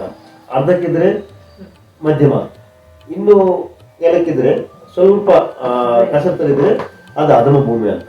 ಏನಿಲ್ಲ ನೀರೆಲ್ಲ ಎಂಜಿಬಿಟ್ಟು ಅಲ್ಲ ಬೀಟ್ ಅಂದ್ರೆ ಕ್ರ್ಯಾಕ್ಸ್ ಬಂದ್ರೆ ಆ ಭೂಮಿ ತಗೋಬಾರ್ದು ಅಂತ ಅದು ಅರ್ಥ ಇದೆ. ನಂತರ ಆ ರೀತಿ ಭೂಮಿಯನ್ನು ಸೆಲೆಕ್ಟ್ ಮಾಡ್ತಾರೆ. ಇದೆಲ್ಲ ಆದ್ಮೇಲೆ ಅಲ್ಲಿ ವಾಸ್ತು ಅದೇ ಶಂಕುಸ್ಥಾಪನೆ ಅಂತೀವಿ. ಶಂಕುಸ್ಥಾಪನಕ್ಕೆ ಅಂದ್ರೆ ದಿಕ್ ನಿರ್ಣಯ, ಭೂ ಪರೀಕ್ಷೆ ನಂತರ ದಿಕ್ ನಿರ್ಣಯ. ಆ ದಿಕ್ಕು ಈಗ ಅಯಸ್ಕಾಂತ ಇಟ್ಬಿಟ್ಟು ನೋಡ್ತಾ ಇದ್ರೆ ಅದು ತಪ್ಪದು. ಅಯಸ್ಕಾಂತ ಸರಿ ಬರಲ್ಲ, ಎಷ್ಟೋ ಡಿಗ್ರಿಗಳು ವ್ಯತ್ಯಾಸ ಬರ್ತಾರೆ. ಆವಾಗ ಒಂದು ದಿಕ್ ನಿರ್ಣಯಗೋಸ್ಕರ ಶಂಕುಸ್ಥಾಪನ ಅಂತ ಮಾಡ್ತಾರೆ. ಶಂಕು ನಿರ್ಮಾಣ ಮಾಡ್ತಾರೆ. ಮರದಲ್ಲಿ 3 ಅಡಿ ಎತ್ತರದ ಶಂಕು ನಿರ್ಮಾಣ ಮಾಡಿ ಅದು ಸೂರ್ಯನ ಹುಟ್ಟುವಾಗ ಸೂರ್ಯಕಿರಣಗಳಿಂದ ನೆರಳು ಬರುತ್ತವ, ಒಂದು ಆ ನೆರಳಿಗೆ ಪಾಯಿಂಟ್ ಔಟ್ ಮಾಡಿಕೊಂಡು ಬೆಳಗಿಂದ ಸಂಜೆವರೆಗೂ 1 ಗಂಟೆಗೆ ಪಾಯಿಂಟ್ ಮಾಡಿ ಒಂದು ರೇಖೆಯಲ್ಲಿರುವಾಗ ಕರೆಕ್ಟಾಗಿ ಈಸ್ಟ್ ವೆಸ್ಟ್ ಗೊತ್ತಾಗ್ತದೆ. ಅದು ದಕ್ಷಿಣಾಯನ ಉತ್ತರಾಯಣಕ್ಕೆ ನಮ್ಗೆ ಸಂಬಂಧ ಬರಲ್ಲ. ಅದು ಎಕ್ಸಾಕ್ಟ್ ದಿಕ್ಕು. ನೀವು ಅಯಸ್ಕಾಂತ ಇಟ್ಟಿದಾಗ, ಮ್ಯಾಗ್ನೆಟ್ ಇಟ್ಟಿದಾಗ ಏನಾಗುತ್ತೆ, ನಿಮ್ಮ ಪಕ್ಕದಲ್ಲಿ ಶೂಯಲ್ಲಿ ಮಳೆ ಇದ್ರೂ ಅದಾಗ ಸ್ವಲ್ಪ ತಿರುಗಿಬಿಡ್ತದೆ. ಅಥವಾ ಆ ಭೂಮಿಯಲ್ಲೇ ಕೆಳಗಡೆ ಖನಿಜಾಂಶಗಳಿದ್ರೆ ಅದು ಕರೆಕ್ಟಾಗಿ ತೋರಿಸಲ್ಲ. ಇದು ದಿಕ್ಕಿನಿಂದ ನಮ್ಮ ಹಿಂದಿನ ಕಾಲದ ವಿಜ್ಞಾನಿಗಳು ಈ ಥರ ಬಳಸ್ತಾರೆ. ಅದು ನಾವು ಮಾಡ್ತೀವಿ. ಫಾಲೋ ಮಾಡಿ ದೇವಸ್ಥಾನದಾಗ ಅದು ಫಾಲೋ ಮಾಡಲೇಬೇಕು. ಇವಾಗ ದೇವಸ್ಥಾನ ಕನ್ಸ್ಟ್ರಕ್ಷನ್ ಸ್ಟಾರ್ಟ್ ಮಾಡಿದ್ಮೇಲೆ ಫಸ್ಟ್ ಎಲ್ಲಿಂದ ಅಂದ್ರೆ ಗರ್ಭಗುಡಿ ಫಸ್ಟ್ ಮಾಡ್ತಿರೋ ಅಥವಾ ಹೇಗೆ ಇದನ್ನ ಅಂತ ಏನಂದ್ರೆ ಫಸ್ಟ್ ದೇವಸ್ಥಾನ ಸರಿದೆ ಕೇಳಿದ್ದು ಒಳ್ಳೆ ಪ್ರಶ್ನೆ. ದೇವಸ್ಥಾನ ಪ್ರಾರಂಭ ಮಾಡಬೇಕಾದ್ರೆ ಮೊದಲಿಗೆ ಭೂ ಪರೀಕ್ಷೆ ನಂತರ ಫಸ್ಟ್ ಅಡಿಪಾಯ ಆಗ್ತಾರೆ. ಅಡಿಪಾಯ ಅಂದ್ರೆ ಅದಕ್ಕೂ ಆನೆತನ ಒಂದು 8-10 ಅಡಿ ಒಳಗಡೆ ಅದಿದು ಫಸ್ಟ್ ದೊಡ್ಡ ಕಲ್ಲು ಆನೆತನ ಅಂತ ಕಲ್ಲು ಅಂದ್ರೆ ಧ್ಯಾನ ಶ್ಲೋಕ ಮಂತ್ರ ಇದೆ ಸಿದ್ಧರಸ್ತಲ್ಲಿ. ಆ ಶ್ಲೋಕದ ಪ್ರಕಾರ ಮೊದಲಿಗೆ ಆನೆತನ ಸೈಜು ಕಲ್ಲು ಹಾಕ್ಬೇಕು, ಅದ್ರ ಮೇಲೆ ಮರಳು ಹಾಕ್ಬೇಕು, ಸಣ್ಣ ಸಣ್ಣ ಕಲ್ಲು ಸಂಡಿಗೆಲ್ಲ ಹಾಕ್ಬೇಕು. ಅದ ನಂತರ ಆನೆ ಹಸು ಅಂತಾರೆ ಆ ಸೈಜು, ಆಮೇಲೆ ಮಂಗನ ತಲೆ ಆ ಸೈಜು, ಆಮೇಲೆ ಇನ್ನೂ ಚಿಕ್ಕ ಚಿಕ್ಕ ಕಲ್ಲುಗಳು ಹಾಕಿ ಒಂದು ಲೇಯರ್ ಆಗಿ ಕಲ್ಲುಗಳು ಮರಳು ತುಂಬಿ ಒಂದು ಗ್ರೌಂಡ್ ಲೆವೆಲ್ ಬಂದಾಗ ಅದ್ರ ಮೇಲೆ ನಾವು ಅಧಿಷ್ಠಾನ, ಉಪಪೀಠ, ಅಧಿಷ್ಠಾನ, ಪಾದವರ್ಗ ಎಲ್ಲ ನಿರ್ಣಯ ಮಾಡ್ತೀವಿ. ಅಂದರೆ ಕನ್ಸ್ಟ್ರಕ್ಷನ್ ಮಾಡ್ಕೊಂಡು ಕಲ್ಲಲ್ಲಿ ಇಟ್ಕೊಂಡು ಬರ್ತೀವಿ. ಆದರೆ ಇದಕ್ಕೆಲ್ಲದಕ್ಕೆ ಏನಂದರೆ ಅಳತೆ ಬೇಕು. ಯಾವ ಹಂತಕ್ಕೆ ನಾವು ಮಾಡ್ತೀವಿ. ಈ ಯಜಮಾನ ಶಿಕ್ಷಾನುಸಾರ ರಾಜರಿದ್ರೆ ಪರವಾಗಿಲ್ಲ, ಅವ್ರು ಎಷ್ಟಾದರೂ ಬಲಿಸ್ಬೋದು. ಆದರೆ ಮಾಮೂಲಿ ಸಾಮಾನ್ಯ ಜನರು ಮಾಡಿದಾಗ ಏನಾಗುತ್ತಂದರೆ ಆ ಯಜಮಾನ ನಾಮ ನಕ್ಷತ್ರ ಮತ್ತು ನೀವು ಯಾವ ದೇವರ ಮೂರ್ತಿ ಮಾಡ್ಬೇಕಂತಂದ್ರೆ ಅವ್ರ ನಕ್ಷತ್ರ ಮತ್ತು ಆ ಗ್ರಾಮದ ನಕ್ಷತ್ರ 3 ನಕ್ಷತ್ರಗಳನ್ನು ನೋಡಿ ನಾವೊಂದು ಶುಭ ಅಳತೆ, ಶುಭಮಾನವನ್ನು ಪಡೆದುಕೊಂಡು ಆ ಕನ್ಸ್ಟ್ರಕ್ಷನ್ ಮಾನಸೂತ್ರ ಅಂತಾರೆ. ಆ ಮಾನಸೂತ್ರ ಲೆಕ್ಕದ ಪ್ರಕಾರ ದೇವಸ್ಥಾನ ನಿರ್ಮಾಣ ಪ್ರಾರಂಭ ಮಾಡ್ತೇವೆ. ಆ ಮಾನಸೂತ್ರದ ಅನುಸಾರ ಉಪ್ಪೀಠ ಎಷ್ಟು ಎತ್ತರ ಇರಬೇಕು, ಅಧಿಷ್ಠಾನ ಎಷ್ಟು ಎತ್ತರ ಇರಬೇಕು, ಪಾದವರ್ಗ ಎಷ್ಟು ಎತ್ತರ ಇರಬೇಕು, ಅದರ ಪ್ರಸ್ತರ ಎಷ್ಟು ಇರಬೇಕು, ಕಂಠೇರು ಎಷ್ಟು ಇರಬೇಕು, ಆಮೇಲೆ ಎಷ್ಟು ಅಂತಸ್ತುಗಳನ್ನು ನಿರ್ಮಾಣ ಮಾಡಬೇಕು, ಆಮೇಲೆ ಶಿಖರ ಎಷ್ಟು ಇರಬೇಕು, ಇವೆಲ್ಲ ಬರುತ್ತೆ. ಈ ಅಳತೆಗಳು ಎಷ್ಟು ನಮಗೆ ಪ್ರಾಮಾಣಿಕ ಅಂದರೆ ಈ ಒಂದು ಕಂಬದ ಒಂದು ವರ್ಗದ ಅಳತೆಯನ್ನು ನೋಡಿಕೊಂಡು ಮೂಲ ವಿಗ್ರಹ ಎಷ್ಟೆತ್ತರ ಇದೆ ಅಂತ ನಾವು ಹೇಳ್ಬೋದು. ಅಷ್ಟು ಲಿಂಕ್ ಇದೆ ಅಳತೆಗಳು, ಪ್ರತಿಯೊಂದಕ್ಕೂ ಲಿಂಕ್. ಒಂದು ಮಾನಸೂತ್ರ ತಗೊಂಡಿದ್ದಾಗ ಆ ಮಾನಸೂತ್ರದ ಅನುಸಾರ ಎಲ್ಲದಕ್ಕೂ ಅದೇ ಸೂತ್ರ ಅನುಸಾರ ನಾವು ಅದೇ ಲೆಕ್ಕ ಕಟ್ಕೊಂಡು ನಾವು ಪ್ರತಿಯೊಂದು ವರ್ಗ ವಿನ್ಯಾಸ ಆ ರೀತಿ ಮಾಡಬೇಕಾಗುತ್ತೆ. ಅದು ಎಲ್ಲಿಗೆ ಅಂದರೆ ಮೂಲ ವಿಗ್ರಹ ಎತ್ತರಕ್ಕೂ ಇದಕ್ಕೆ ಕನೆಕ್ಷನ್ ಇರುತ್ತೆ, ಅಲ್ಲಿವರೆಗೂ ಅದೇ ಪ್ರಮಾಣ ಇರುತ್ತೆ. ಸರ್, ಇವಾಗ ನೀವು ಹೇಳ್ತಾ ಮೂಲ ವಿಗ್ರಹ ಅಂತ ಹೇಳಿದ್ರಿ. ಸೊ ಈ ದೇವಸ್ಥಾನ ಕನ್ಸ್ಟ್ರಕ್ಷನ್ ಹೇಗೆ ಹಂತ ಹಂತವಾಗಿ ನಡೆಯುತ್ತೆ ಅನ್ನೋದನ್ನ ಹೇಳಿದ್ರಿ. ಹಾಗೆ ದೇವಸ್ಥಾನ ಯಾವ ಹಂತಕ್ಕೆ ಬಂದ ನಂತರ ಮೂಲ ವಿಗ್ರಹಕ್ಕೆ ನೀವು ಪ್ಲಾನ್ ಮಾಡ್ಕೊಳ್ತೀರೋ ಅಥವಾ ಮೂಲ ವಿಗ್ರಹವನ್ನ ಮೊದಲೇ ಪ್ಲಾನ್ ಮಾಡಿಕೊಂಡು ದೇವಸ್ಥಾನ ಕನ್ಸ್ಟ್ರಕ್ಷನ್ ಮಾಡ್ತಿರೋ, ಹಾಗೆ ಮೂಲ ವಿಗ್ರಹವನ್ನ ಕಲ್ಲಿನ ಆಯ್ಕೆ ಹೇಗೆ, ಹಾಗೆ ಮೂಲ ವಿಗ್ರಹ ಕೆತ್ತನೆ ಎಲ್ಲಿಂದ ಆರಂಭ, ಇದ್ರ ಬಗ್ಗೆ ನೋಡಿ. ಈಗ ಇದು ವಿಜ್ಞಾನವಾದ ಪ್ರಶ್ನೆ. ಏನಂದ್ರೆ ಮೇನ್ ಕಲ್ಲು ಆಯ್ಕೆ ಅಂತ ಹೇಳಿದ್ರಲ್ವಾ, ಇದು ತುಂಬಾ ಇಂಪಾರ್ಟೆಂಟ್. ಯಾವಾಗ ಯಜಮಾನ ಬಂದು ಶಿಲ್ಪಿ ಹತ್ರಿಗೆ ಬೇಡ್ಕೊಂತಾರೋ ಶಿಲ್ಪಾಚಾರ್ಯ ಅಂತ, ಆವಾಗ ಈ ನಕ್ಷತ್ರಗಳು ತಗೊಂಡು ಆ ಮಾನವಿಕರಣ ಸೂತ್ರದ ಪ್ರಕಾರ ಶಿಲ್ಪಶಾಸ್ತ್ರ ಅನುಸಾರ ಒಂದು ಮಾನಸೂತ್ರ ತಗೊಳ್ತಾರೆ. ಆ ಮಾನಸೂತ್ರದ ಅನುಸಾರ ವಿಗ್ರಹ ಎತ್ತರ ನಿರ್ಣಯ ಆಗ್ತದೆ. ಆ ಯಾವ ವಿಗ್ರಹ ಪುರುಷ ವಿಗ್ರಹನ ಸ್ತ್ರೀ ವಿಗ್ರಹನ ಅಂತ ನಿರ್ಣಯ ಆಗಿರುತ್ತೆ. ಅವಾಗ ಯಜಮಾನ ಹೇಳ್ತಾರೆ, ನನ್ನ ಸಂಕಲ್ಪದಲ್ಲಿ ವಿಷ್ಣು ವಿಗ್ರಹ ದೇವಸ್ಥಾನ ಮಾಡ್ಬೇಕು ಅನ್ಕೊಳ್ತೀವಿ, ಅಥವಾ ಶಿವನ ದೇವಸ್ಥಾನ ಮಾಡ್ಕೊಳ್ಬೇಕು ಅನ್ಕೊಳ್ತೀವಿ, ಇಲ್ಲ ಅಥವಾ ದೇವಿ ದೇವಸ್ಥಾನ ಮಾಡ್ಬೇಕು ಅನ್ಕೊಂಡ್ವಿ ಅಂತ ಹೇಳ್ತಾರೆ. ಅದಕ್ಕೆ ತಕ್ಕಂಗೆ ಅವರ ಅಭಿಷ್ಟಾನುಸಾರ ಇವರು ಅದಕ್ಕೆ ನಿರ್ಣಯ ಮಾಡ್ತಾರೆ. ಈಗ ಅವರು ಶಿವನ ವಿಗ್ರಹ ಮಾಡ್ಬೇಕು ಅನ್ಕೊಂಡಿದ್ದಾರೆ, ಅಥವಾ ವಿಷ್ಣು ವಿಗ್ರಹ ಮಾಡ್ಬೇಕು ಅನ್ಕೊಂಡಿದ್ದಾರೆ, ಅಲ್ಲ ಇಲ್ಲ ದೇವಿ ವಿಗ್ರಹ ಲಕ್ಷ್ಮಿನ ಮಾಡ್ಬೇಕು. ಅದರ ಅನುಸಾರ ಫಸ್ಟು ಇವೇನು ಮಾಡ್ತಾರೆ, ಶಿಲಾ ಸಂಗ್ರಹಣ ವಿಧಾನ ಅಂತ ಉಂಟು ಮೊದಲಿಗೆ. ಅದು ಶಿಲಾ ಎಲ್ಲಿ ಸಿಗುತ್ತೆ, ಇವರು ಗೊತ್ತಿರುತ್ತೆ, ಇವರು ಅದೇ ಕೆಲಸ ಮಾಡೋದ್ರಿಂದ ಇಂಥ ಕಾಡಲ್ಲಿ ಗಣಿ ಹತ್ರ ಹೋದರೆ ಆ ಶಿಲೆ ನಾವು ಸಂಗ್ರಹ ಮಾಡ್ಬೋದು ಗೊತ್ತಿರುತ್ತೆ. ಅದಕ್ಕೂ ಕೂಡ ಒಂದು ನಿಯಮಾನುಸಾರ, ಶಾಸ್ತ್ರ ನಿಯಮಾನುಸಾರ ಮೇಳತಾಳಗಳೊಂದಿಗೆ, ಸುಮಂಗಲಿಯರೊಂದಿಗೆ, ಜೈಕಾರ ಧ್ವನಿಗಳೊಂದಿಗೆ ಮತ್ತು ವೇದಘೋಷಗಳೊಂದಿಗೆ ಇವರನ್ನ ಶಿಲ್ಪಿಯನ್ನು ಸ್ಥಪತಿಯನ್ನು ಪಲ್ಲಕ್ಕಿಯಲ್ಲಿ ಕೂರಿಸಿ ಅವ್ರ ಕೆಲವೊಮ್ಮೆ ನಡ್ಕೊಂಡು ಬರ್ತಾರೆ, ಕೆಲವೊಮ್ಮೆ ಅವರು ಕೂಡ ಪಲ್ಲಕ್ಕಿ ಅಥವಾ ರಾಜರಾಜ ರಥಗಳಿಂದ ಅವರು ಬರ್ತಾರೆ.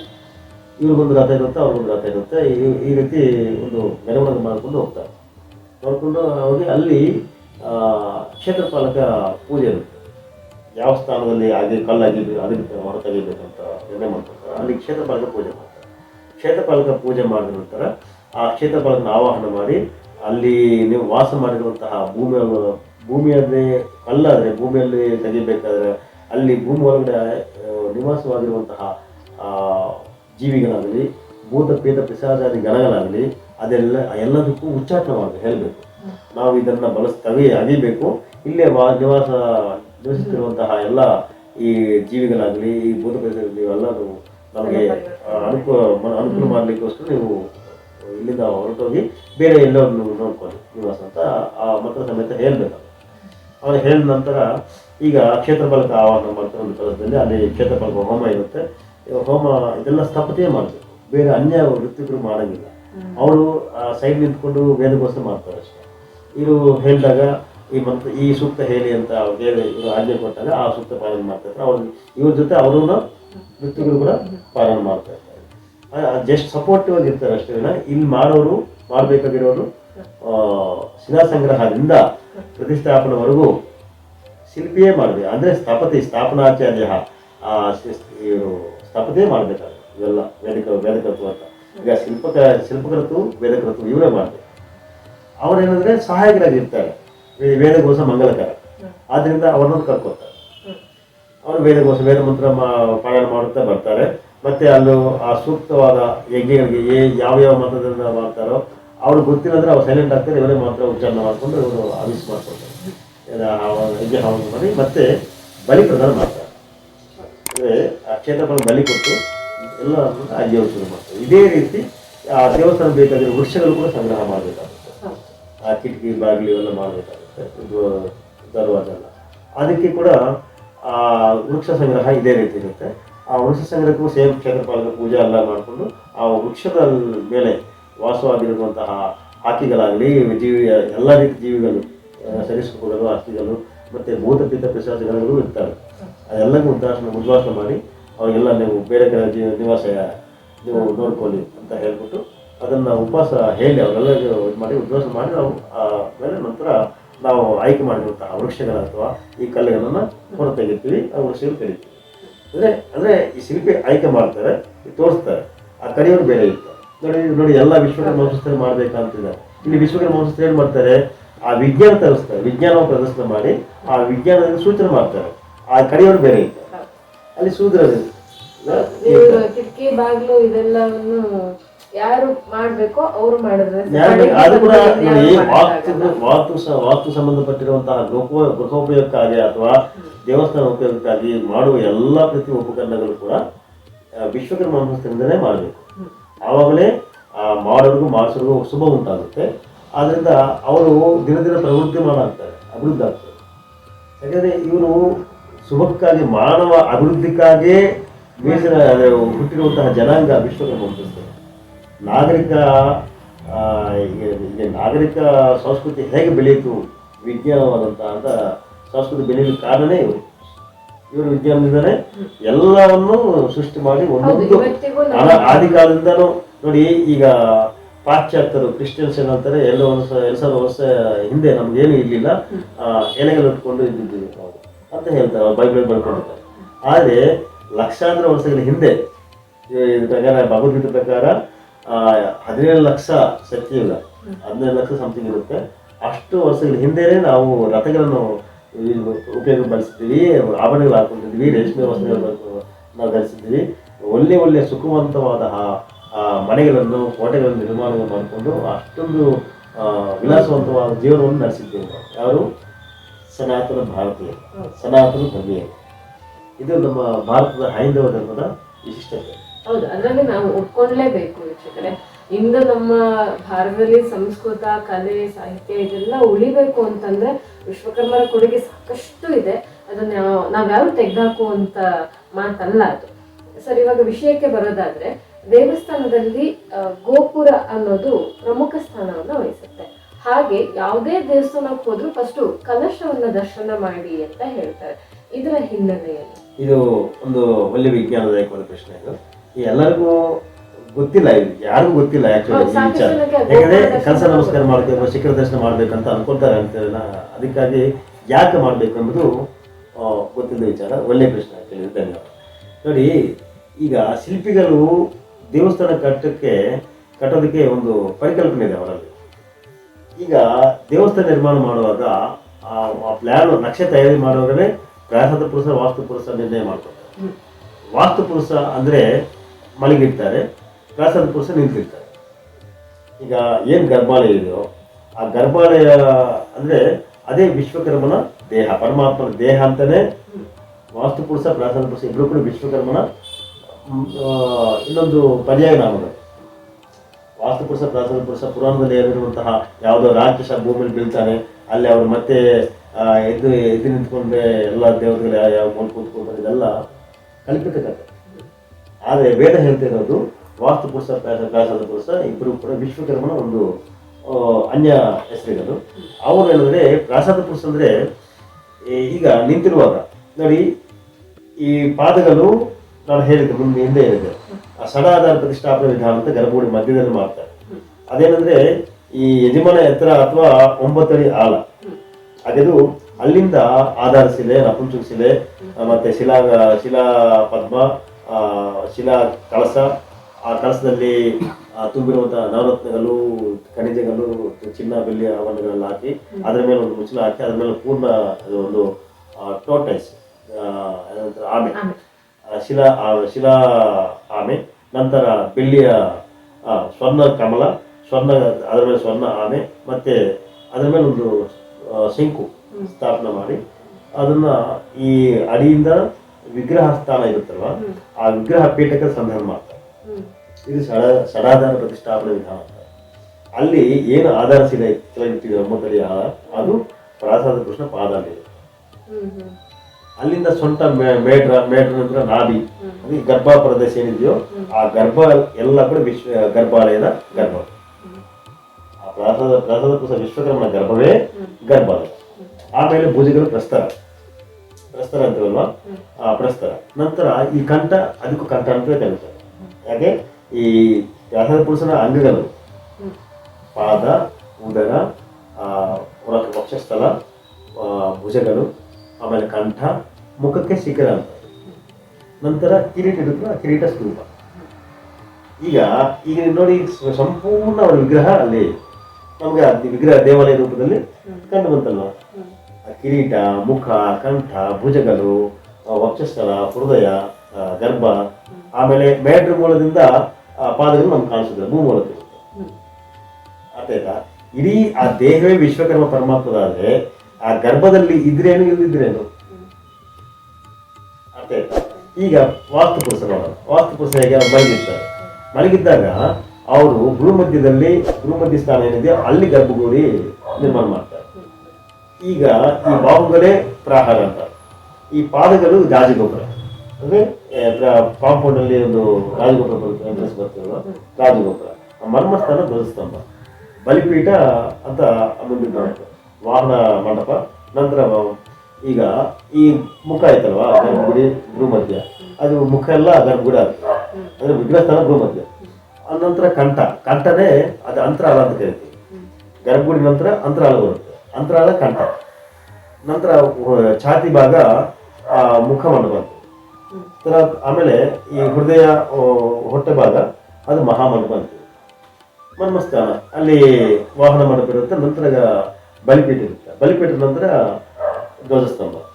ನಂತರ ಉದ್ದಕ್ಕೆ ಕಾಲು ಇರುತ್ತಲ್ವ, ಆ ಕಾಲಿಷ್ಟು ಉದ್ದಿರೋಷ್ಟು ಅಷ್ಟು ಉದ್ದಕ್ಕೆ ಬಂದು ಮುಂದಕ್ಕೆ ತಗೊಂಡು ಅಲ್ಲಿ ರಾಜಗೋಪುರ ನಿರ್ಮಾಣ ಮಾಡ್ತಾರೆ. ಅದು ಮಲಗಿದ್ದಾಗ ವಾಸ್ತುಕೃಷ್ಣ ಪಾದ. ನೋಡಿ, ಇದು ಇಡೀ ವಿಶ್ವಕರ್ಮ ಪರಮಾತ್ಮನ ಆ ಪರಮಾತ್ಮ ಪುರುಷನ ಅವರ ದೇಹ ಒಳಕ್ಕೆ ನಾವು ಪ್ರವೇಶ ಮಾಡ್ತೀವಿ. ರಾಜಗೋಪುರ ದಾಟಿ ಮುಂದೆ ಒಳಗೆ ಹೋಗಿದ್ದೇವೆ ಅಂದ್ರೆ ಆ ಪರಮಾತ್ಮ ದೇಹದೊಳಗೆ ನಾವು ಪ್ರವೇಶ ಮಾಡ್ತೇವೆ. ಆವಾಗ ನಮ್ಗೆ ಇಡೀ ಏನೇ ಅವಲಕ್ಷಣಗಳಿರಲಿ, ಯಾವುದೇ ಭೂತ ಪ್ರೇತ ಪಿಶಾಚ ಕಾಟ ಇರಲಿ, ಯಾವುದೇ ಒಂದು ನೆಗೆಟಿವ್ ಎನರ್ಜಿ ಇರಲಿ, ಎಲ್ಲ ಭಸ್ಮ ಆಗ್ತದೆ. ಒಳಗಡೆ ಹೋದ ತಕ್ಷಣ ಭಸ್ಮ ಆಗ್ತದೆ. ಭಸ್ಮ ಆಗ್ತದೆ. ಈಗ ಅಲ್ಲಿ ಅದಕ್ಕೆ ಧ್ವಜಸ್ತಂಭ ನಮಸ್ಕಾರ ಮಾಡಿ ಪ್ರದಕ್ಷಿಣೆ ಮಾಡಿಕೊಂಡು ಒಳಗೆ ಹೋಗ್ತಾರೆ. ಪ್ರದಕ್ಷಿಣೆ ಮಾಡಿದಾಗ ಆ ಗೋಡೆಗೆ ಭಿತ್ತಿ ಅಂತಾರೆ, ಅದರಲ್ಲಿ ಎಲ್ಲ ದೇವತೆಗಳ ಲೀಲಾಮೃತಗಳು, ದೇವತೆ ಅವರು ಮಹಿಮೆಗಳೆಲ್ಲ ಕೆತ್ತನೆ ಮಾಡಿ ತೋರಿಸ್ತಾರೆ. ಈಗ ಒಂದು ರಾಮನ ದೇವಸ್ಥಾನ ಅಂತ ಅನ್ಕೊಂಡಿದ್ದಾಗ ಆ ದೇವಾಲಯಗಳನ್ನು ಒಂದು ಪ್ರದರ್ಶನ ಮಾಡಿದಾಗ ಇಡೀ ರಾಮ ಹುಟ್ಟುವಿಂದ ಮತ್ತೆ ಅವರು ಅವತಾರ ಅಂತ್ಯವರೆಗೂ ಆ ಚಿತ್ರದಲ್ಲಿ ನಿಮ್ಗೆ ರಾಮನ ಕಂಡು ಬರುತ್ತೆ. ಆವಾಗ ನಿಮ್ಮ ಮೇಲೆ ನಿಜವಾದ ಭಕ್ತಿ ಉಂಟಾಗುತ್ತೆ. ಆವಾಗ ರಾಮನ ಒಂದು ಇತಿಹಾಸ ಎಲ್ಲ ನಿಮಗೆ ಮೆಮೊರಿ ಆಗ್ತದೆ. ಆ ಒಳ್ಳೆ ಭಾವನೆಯಿಂದ ನೀವು ಒಳಗೆ ಪ್ರವೇಶ ಮಾಡ್ತೀರ. ಪ್ರವೇಶ ಮಾಡಿದಾಗ ನಿಮಗೆ ಒಂದು ಏಕೀಕೃತ ಚಿತ್ತವಾದ ಒಂದು ಭಕ್ತಿ ಪೂರ್ವಕ ಮನಸ್ಥಿತಿ ಉಂಟಾಗುತ್ತೆ. ಅಲ್ಲಿಗೆ ಹೋದಾಗ ನಿಮಗೆ ಎಲ್ಲ ರೀತಿ ಅನುಕೂಲತೆ ಸಿದ್ಧತೆ ಆಗುತ್ತೆ. ಈಗ ಕಾಸ್ಮಿಕ್ ಎನರ್ಜಿ ನೋಡಿ, ಇಲ್ಲೇ ಹೇಳ್ತೇನೆ ನೋಡಿ, ಪಾದಗಳಿಂದ ಅಲ್ಲಿ ಷಡಾಧಾರ ಪ್ರತಿಷ್ಠಾಪನೆ ವಿಧಾನ ಅಂತ ಒಂದು ಕೆಲವು ವಸ್ತುಗಳನ್ನು ಹೇಳಿದ್ರಲ್ಲ, ಆ ವಸ್ತುಗಳಲ್ಲಿ ಏನಂದ್ರೆ ಈ ಕಾಸ್ಮಿಕ್ ಎನರ್ಜಿ ರಿಸೀವ್ ಮಾಡ್ಕೊಳ್ಳೋ ಶಕ್ತಿ ಅದರಲ್ಲಿ ಇರುತ್ತೆ. ಆ ಶಕ್ತಿಯನ್ನು ತುಂಬಿರ್ತಾರೆ. ಮತ್ತೆ ರಿಸೀವ್ ಮಾಡ್ಕೊಂಡ್ರೆ ಟವರ್ ಇರ್ಬೇಕಲ್ವಾ, ಅದು ಪೂರ್ಣ ಕಲಸ. ಶಿಖರದ ಮೇಲೆ ಇರುವಂತ ಪೂರ್ಣ ಕಲಸ ಟವರ್. ಆ ಟವರಿಂದ ಸಿಗ್ನಲ್ಸ್ ರಿಸೀವ್ ಮಾಡಿಕೊಂಡು ಈ ಹೊಲಕ್ಕೆ ಕಳಿಸ್ತೇವೆ. ಇದು ಮತ್ತೆ ಈ ಹೊಲಕ್ಕೆ ಕೆಳಕ್ಕೆ ಹೋದ ನಂತರ ಮತ್ತೆ ಮೇಲಕ್ಕೆ ಬಂದು ಆ ವಿಗ್ರಹದಿಂದ ಸ್ಪ್ರೆಡ್ ಆಗ್ತದೆ.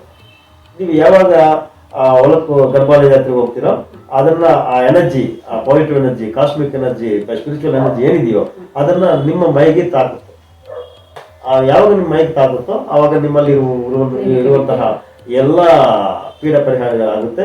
ನಂತರ ನಿಮಗೆ ಆ ಟೈಮಲ್ಲಿ ನೀವೇನು ಒಲ್ಲಿ ಮನಸ್ಸಿಂದ ಏಕಾಗ್ರ ಚಿತ್ತ ಬಂದಿರುತ್ತೆ ಆಲ್ರೆಡಿ ಒಂದು, ಆವಾಗ ನೀವೇನು ಅನ್ಕೊಂಡಿದ್ರೆ ಅದು ನೆರವೇರುತ್ತೆ ಅಲ್ಲಿ. ಯಾಕಂದ್ರೆ ಇಲ್ಲಿ ಅಲ್ಲಿ ಏನಂದ್ರೆ ಅತ್ಯಂತ ಮಹಿಮಾನ್ವಿತವಾದ ಶಕ್ತಿವಂತವಾದ ಪರಮಾತ್ಮನ ದೇಹ ಒಳಗೆ ಪ್ರವೇಶ ಮಾಡಿದಾಗಲೇ ನಿಮ್ಮ ಎಲ್ಲ ಇದಾಗುತ್ತೆ, ಅಂದ್ರೆ ಏನಾದ್ರು ನೆಗೆಟಿವ್ ಎನರ್ಜಿ ಹೋಗುತ್ತೆ. ಈ ರೀತಿ ಮತ್ತೆ ಅಲ್ಲಿ ಹೋದಾಗ ಮತ್ತೆ ನೀವು ಮನೋಭಿಷ್ಟನು ನೆರವೇರಲಿಕ್ಕೆ ಅದು ಬರುತ್ತೆ. ಮತ್ತೆ ಇನ್ನೊಂದು ವಿಚಾರ, ಸೂಕ್ಷ್ಮವಾದ ವಿಚಾರ ಹೇಳ್ಬೇಕಾದ್ರೆ, ಈಗ ಪರಮಾತ್ಮನ ಗರ್ಭದೊಳಗಡೆ ನೀವು ಹೋದಾಗ ಅವ್ರ ದೇಹದಲ್ಲಿ ಗರ್ಭಕ್ಕೆ ಹೋಗ್ತಾ ಇದೆ. ಅದು ಇಡೀ ಆ ವಿಮಾನ ಗೋಪುರದಿಂದ ಆ ಗರ್ಭಾಲಯವೇ ಅವ್ರ ದೇಹ ಆದಾಗ ಆ ಗರ್ಭದಲ್ಲಿ ಏನಿದ್ರೇನೆ ನಿಂತಿದ್ರೆ.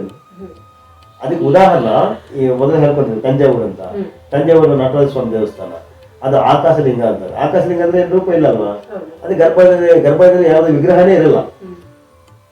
ಅವರು ಅರ್ಚಕರು ಅಲ್ಲಿ ಹೋಗಿದ ತಕ್ಷಣ ದರ್ಶನ ನೋಡಿ ಕರ್ಪೂರ ಬೆಳಕಲ್ಲಿ ಹಿಂಗೆ ತೋರಿಸ್ತಾರೆ, ನೋಡಿ ದೇವರು ಎಷ್ಟು ದೇದೀಪಿನೊಳಗೆ ಬೆಳೀತಾ ಇದ್ದಾರೆ, ಎಷ್ಟು ಕಾಂತಿನೊಳ ಅಂತ ಹೇಳಿದ್ರೆ ನೀವು ಈ ರಹಸ್ಯ ಗೊತ್ತಿದ್ರೆ ನೀವು ನಮಸ್ಕಾರ ಮಾಡ್ತೀರಿ. ಇಲ್ಲಾಂದ್ರೆ ಏನಪ್ಪ ನಮ್ಗೆ ಏಮರ್ಸ್ತಿದ್ದಾರೆ, ದೇವರೇ ಇಲ್ಲ ಅಂತ ಅನ್ಕೊಳ್ತೀವಿ. ಅಂದ್ರೆ ಅದು ಇದೇ ತತ್ವ. ಅಂದ್ರೆ ಏಕಂಸತ್ವ ವಿಪ್ರಾಹ ಬಹುಧಾವದಂತಿ ಮತ್ತೆ ಈ ಇದಕ್ಕೆ ಬರುತ್ತೆ. ಅಂದ್ರೆ ಆ ಗರ್ಭಾಲಯದಲ್ಲಿ ಅದೇ ಪುರುಷನ ದೇಹವೇ ಗರ್ಭಾಲಯ ಆದಾಗ ಆ ಗರ್ಭದಲ್ಲಿ ಇದ್ರೆ ಏನಿಲ್ದಿದ್ರೆ ಯಾವ ವಿಗ್ರಹ ನಮ್ಮ ಮನಸ್ತೃಪ್ತಿಗೋಸ್ಕರ ನಾವು ವಿಗ್ರಹ ಇಟ್ಕೊಳ್ತಾ ಇದ್ವಿ. ಆದ್ರೆ ಆ ವಿಗ್ರಹ ಇದ್ದಿದ್ರು ಕೂಡ ನಿಮ್ಮ ಪ್ರಾರ್ಥನೆ ನಿಮ್ಮ ಪ್ರೇಯರೆಲ್ಲ ಸೇರುತ್ತೆ ಅಷ್ಟೇ. ಅದಕ್ಕೆ ಉದಾಹರಣೆ ತಂಜಾವೂರು ದೇವಾಲಯ, ಬೃಹದೀಶ್ವರ ದೇವಾಲಯ. ನೋಡಿ ಆ ದೇವಸ್ಥಾನ ಸುತ್ತಲೂ ಕೂಡ 108 ನಟರಾಜನ ವಿಗ್ರಹಗಳಿರ್ತವೆ. ಗರ್ಭಗುಡಿ ಮಾಡ್ಲಿಕ್ಕೆ ಗೊತ್ತಾಗಲ್ವಾ ಯಾಕೆ ಬಿಟ್ಟಿದ್ದಾರೆ ಅಂದ್ರೆ ಈ ಸೂಕ್ಷ್ಮತೆ ಜನಗಳಿಗೆ ಗೊತ್ತಾಗಂತ ಮಾಡ್ಬೇಕಂತ ಇಟ್ಟಿದ್ದಾರೆ. ಸರ್, ಹಾಗೆ ನೀವು ಹೇಳಿದ್ರಿ ಕಾಸ್ಮಿಕ್ ಎನರ್ಜಿ ಹೀಗೆ ಅಂತ ಹೇಳಿ, ಅದಕ್ಕೆ ಒಂದು ಉದಾಹರಣೆ ಅಂತಲ್ಲ ಹೇಳೋದಾದ್ರೆ, ದೇವಸ್ಥಾನ ಯಾವುದೇ ದೇವರಾದ್ರೂ ಸರಿ ನಾವು ಡೈರೆಕ್ಟ್ ಹೋದ ತಕ್ಷಣ ಮುಖವನ್ನ ನೋಡಬಾರ್ದು, ಪಾದದಿಂದ ಮುಖವನ್ನು ನೋಡ್ಕೊಂಡು ಹೋಗ್ಬೇಕು ಅಂತ ರೀಸನ್ ಏನು ಸರ್ ಇದಕ್ಕೆ? ಅದು ನಿಮ್ಮ ಭಕ್ತಿ ಪರಾಕಾಷ್ಠ ಅಷ್ಟೇ. ಯಾವಾಗಲೂ ಹಿರಿಯರಿಗೆ ನೋಡ್ಬೇಕಾದ್ರೆ ಪಾದಗಳೇ ನೋಡ್ಬೇಕಂತಾರೆ, ಒಬ್ಬ ಪರಸ್ತ್ರೀ ನೋಡ್ಬೇಕಾದ್ರೆ ಪಾದಗಳೇ ನೋಡ್ಬೇಕಂತಾರೆ. ಮತ್ತೆ ಆ ದೃಷ್ಟಿ ಅಲ್ಲಿಂದ ಪಾದ ಮೇಲೆ ಬಿದ್ದ ಮೇಲೆ ನಾವು ಯಾರು ಪಾದ ನೋಡ್ತೀವಿ, ನಮ್ಮ ತಂದೆ ತಾಯಿಗೆ ಪಾದ ನೋಡಿ ನಮಸ್ಕಾರ ಮಾಡ್ತೀವಿ. ಆ ಭಾವನೆ ಮಾಡ್ಬೇಕನ್ನೋ ಉದ್ದೇಶಕ್ಕೆ. ಮತ್ತೆ ದೇವತೆಗಳು ಎಲ್ಲರಿಗಿಂತ ಶ್ರೇಷ್ಠ ದೇವತೆಗಳಲ್ವಾ, ಆ ದೇವತೆಗಳು ಹೋದಾಗ ಅದೇ ರೀತಿ ಭಾವನೆ ಉಂಟಾಗಬೇಕನ್ನೋ ಉದ್ದೇಶಕ್ಕೆ ನಮ್ಮ ಹಿರಿಯರು ಆ ರೀತಿಯನ್ನೇ ಮಾಡಿದ್ದಾರೆ ಅಷ್ಟೇ. ಈಗ ಫಸ್ಟ್ ಪಾದ ನೋಡಿದಾಗ ನೀವು ಪಾದ ನಮಸ್ಕಾರ ಮಾಡಿದಂತೆ, ಆಮೇಲೆ ಒಂದೊಂದು ಮೇಲಕ್ಕೂ ಅವರು ಸುಂದರವಾದ ಮುಖವನ್ನು ನೋಡಿ ನಿಮ್ಮ ತನ್ಮಯತ್ವ ಹೊಂದುತ್ತೀರಿ. ಆ ದೇವರನ್ನ ನಿಜವಾಗ್ಲೂ ಕಂಡಿದ್ದೀವಿ ಅನ್ನೋ ಮನಸ್ಥಿತಿ ಬಂದು ನೀವು ಮನಸ್ಸಿನ ಈ ಕೋರಿಕೆಯನ್ನು ಹೇಳ್ಬೋದು.